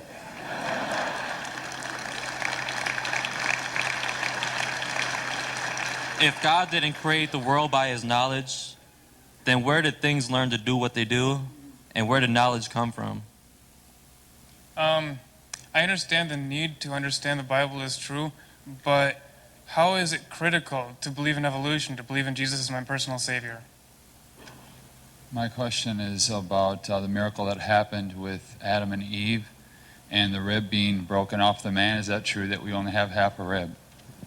Dr. Hovind, let's start with you and move to the right this time. Okay. I will not have time to get PowerPoint ready for this one, but no, man does not have an extra rib. There is only one bone in the human body that'll grow back if you take it out, and that is the lower rib.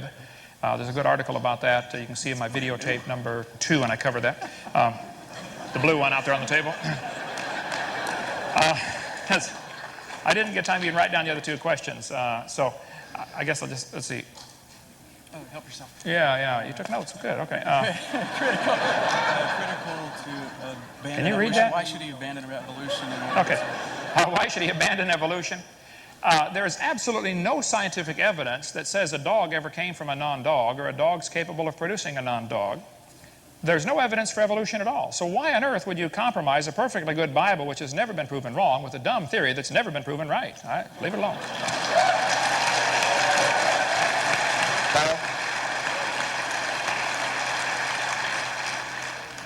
I don't know that I clearly understood the question, and somebody is going to have to clarify it for us. What does it mean? Where did people learn, or how do we learn?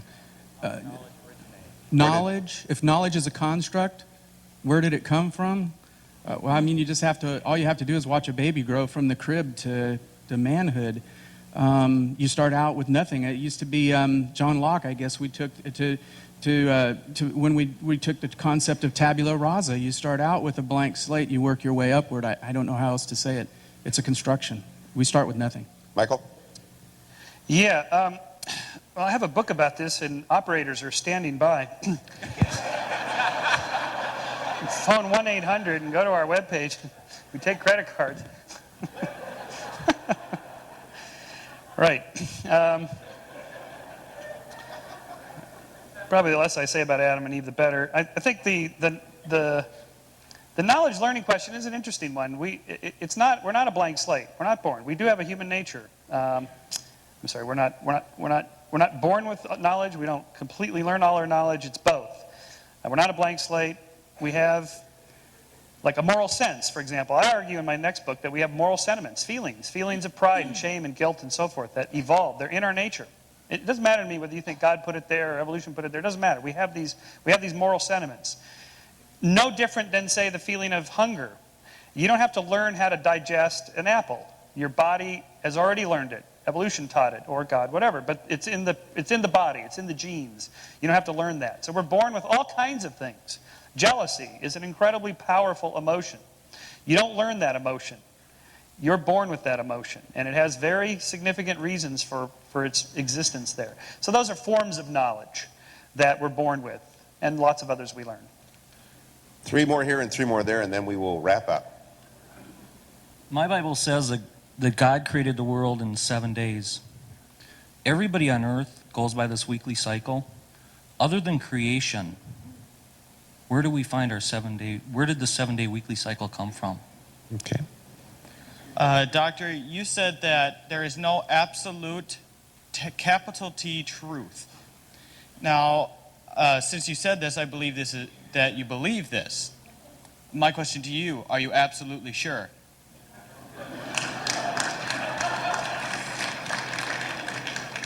This is a pretty simple question, but what time frame did dinosaurs exist, and is there any evidence for that in the Bible? Dr. Hovind to the right. Okay, Mr. Shimmer's statement about operators standing by is obviously me referring to my tapes out there. I'd like to point out.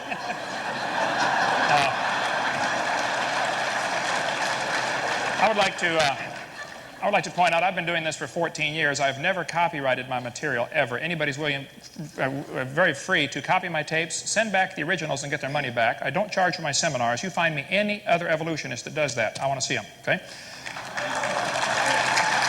Now,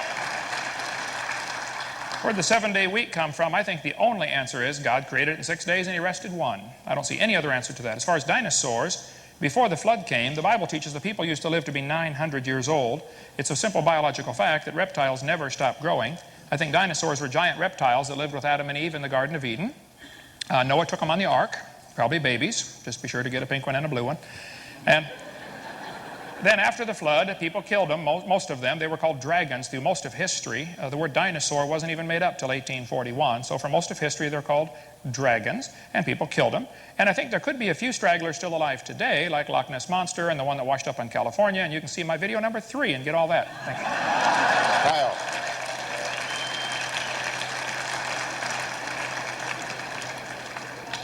With regard to the 7-day week, I hope I'm clearly saying that I believe in 7 epochs. I just believe that they're longer than a 24-hour period of time. As far as the dinosaurs, our ministry teaches that there was a long period of time prior to the advent of man on the earth, which was, by the way, a miracle of God. It's not something that man did not evolve. He's not a separate creature. And the time period prior to man's advent here included many multiple species walking across the earth, including dinosaurs. And I have no concerns whatsoever that God could bring them to the earth and choose whatever means he chose to remove them from the earth. Michael. Yeah, there's nothing particularly special about 7-day weeks or 7-day cycles or whatever. There's lots and lots of versions of weeks throughout the last 6,000 years of recorded history. There's nothing sacred or special about 7 days. There's no 7-day biological cycle, for example. There's a 30-day, but I don't think that's biblical. Maybe it is. Am I certain that there are no certainties? Well, I'm not sure about that.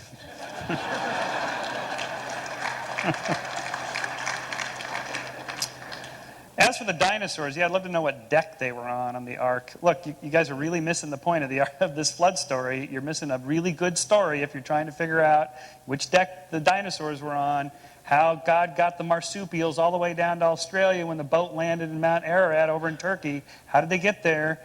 You know, you're missing the point of that story. Go back and read it again. It's not about factual biology. It's about something else.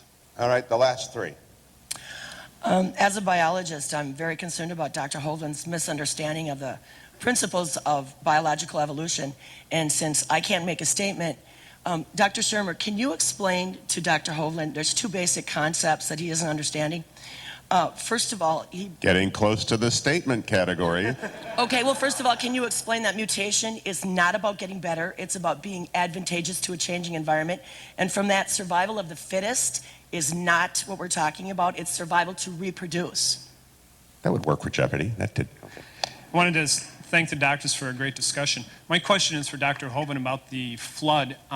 You adhere to a literal time scale of 2400 BC for the flood, and yet we have secular history that shows major civilizations and languages before that, when the Tower of Babel had to happen after the flood in about 2100 BC, I think you adhere to. But we have cuneiform and hieroglyphics before that. How do you explain the discrepancy between the flood story and the secular history?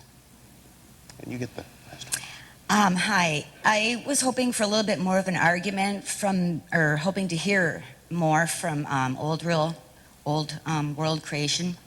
And I was wondering if you could comment on the scripture that says one day to God is like 1,000 years to man. Let's start with Kyle, go to Michael, and finish with Dr. Hovind. I think that does show us that to God, the time really isn't as significant of an issue.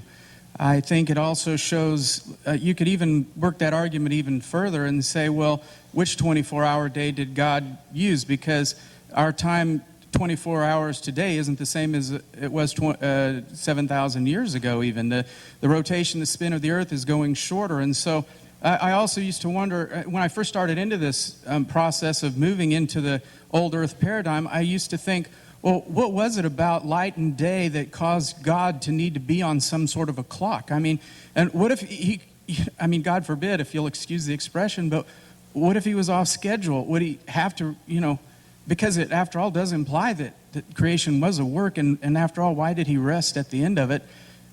And I know that this sounds a little bit crazy, and I don't want to throw it out to you as heresy, because it would be heresy if I said God was diminished in some way by what he did.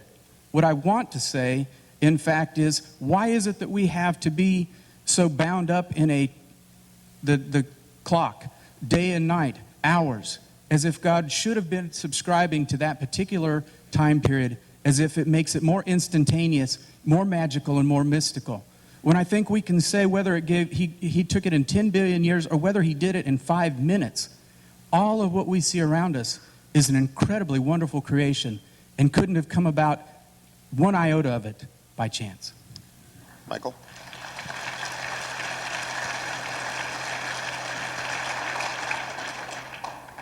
Michael Shermer? Me. Yep. Well, on the question of evolution, how does it work? Well, there's this misconception of the survival of the fittest. It's not fit as in physically fit or big or strong or fat. It's whatever it takes to get the genes into the next generation. Whoever leaves behind the most offspring that make it to the next generation and so on wins. There are examples of this. A species, Dr. Hovind said, we don't know what a species is, and we can define a species. A species is a group of actually or potentially interbreeding natural populations reproductively isolated from other such populations. Whatever it takes to reproductively isolate two populations, a mountain range, a hotel chain, an aqueduct, an ocean, a river, whatever, they get separated.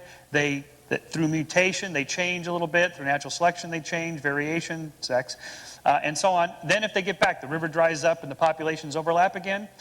If they've changed too much, they can't interbreed anymore. They are now, by definition, separate species. That is the origin of species right there. We have observed it lots of times in our own lifetime. In the late 1800s, Australian wallabies were introduced into Hawaii. Now the Hawaiian wallabies can no longer interbreed, because they've tried, with Australian wallabies, because they've changed too much. New species. That's an example of evolution at work right there. Dr. Hovind? There's still wallabies. That doesn't prove they came from a rock. All right. I don't know. We're going to leave a lot of questions hanging here, which these things always do, okay? As far as marsupials to Australia, that's not a problem. The marsupials are less aggressive than most other mammals, and they would always be at the leading edge of the migration fringe. They're always pushed out of their territory by the more aggressive animals. And as the water's rising after the flood was over, the ice caps are melting. We covered all that in video number 6, by the way. They ended up trapped in Australia. That's not a problem at all. It beats the idea that marsupials came from a rock 4.6 billion years ago.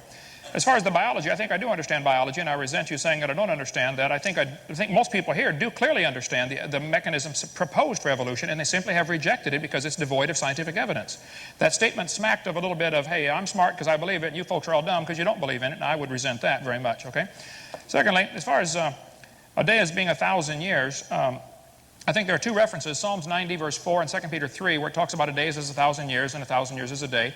Neither of those verses are talking about the creation, number one, and both of them say 1,000, not million or billion. So how on earth you get 17 billion out of those verses, I don't know, okay? And as far as limiting God, I'm not the one who limits God. The idea, I think you're stuck on this idea that the earth is the universe is 17 billion years old, and we have to make the Bible say that somehow. You're the one limiting God. It's the silly evolution theory that's the current vogue. And if everybody would just come to my seminar, we would get them all straightened out on that. Now, as we... Is my time up? Is my time up? Yes. No, one more. Yeah, drdino.com. The Bible says God gave them up. Psalms 81, he gave them up to their own lust. He gave them up. He gave them up. Romans 1. I think God gives up on people when they choose not to believe in God. Some people just simply don't like God. The Bible says God will send them strong delusion that they should believe a lie. And if you believe you came from a rock, you're believing a lie, okay? Evolution's been discredited years ago. There's no evidence for it except things that have been proven wrong. I don't say you are a liar. I hope I didn't say that tonight. But if you're teaching those particular things that have been proven wrong, then you would be. I don't know what you teach and what you don't. Evolution's a dying theory. It's on artificial life support, kept only alive from the religious zealots. He looks fine. Yep, he looks fine. Evolution is a dying religion, just like many false teachings have died hard, horrible deaths over the years. Evolution is no different. The only reason people haven't given up on this silly idea is because the only alternative is creation. All right, that Doctor. chaps their hide. I'd like you to join me in thanking our panel this evening.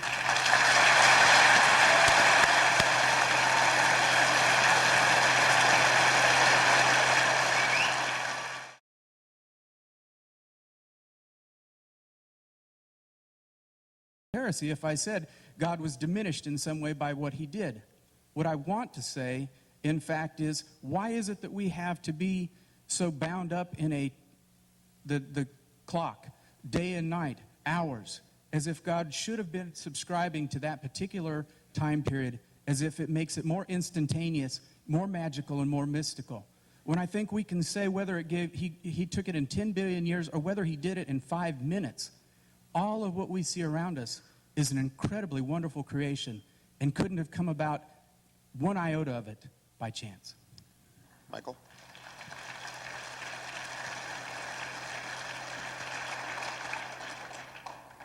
Michael Shermer? Me.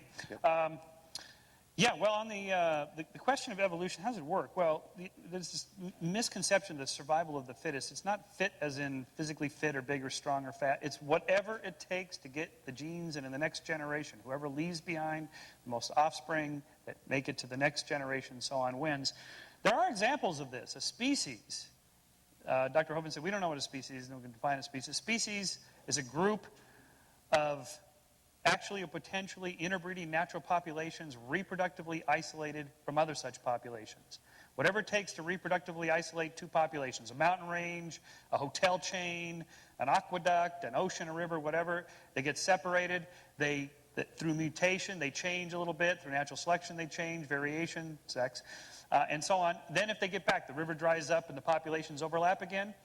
If they've changed too much, they can't interbreed anymore. They are now, by definition, separate species. That is the origin of species right there. We have observed it lots of times in our own lifetime.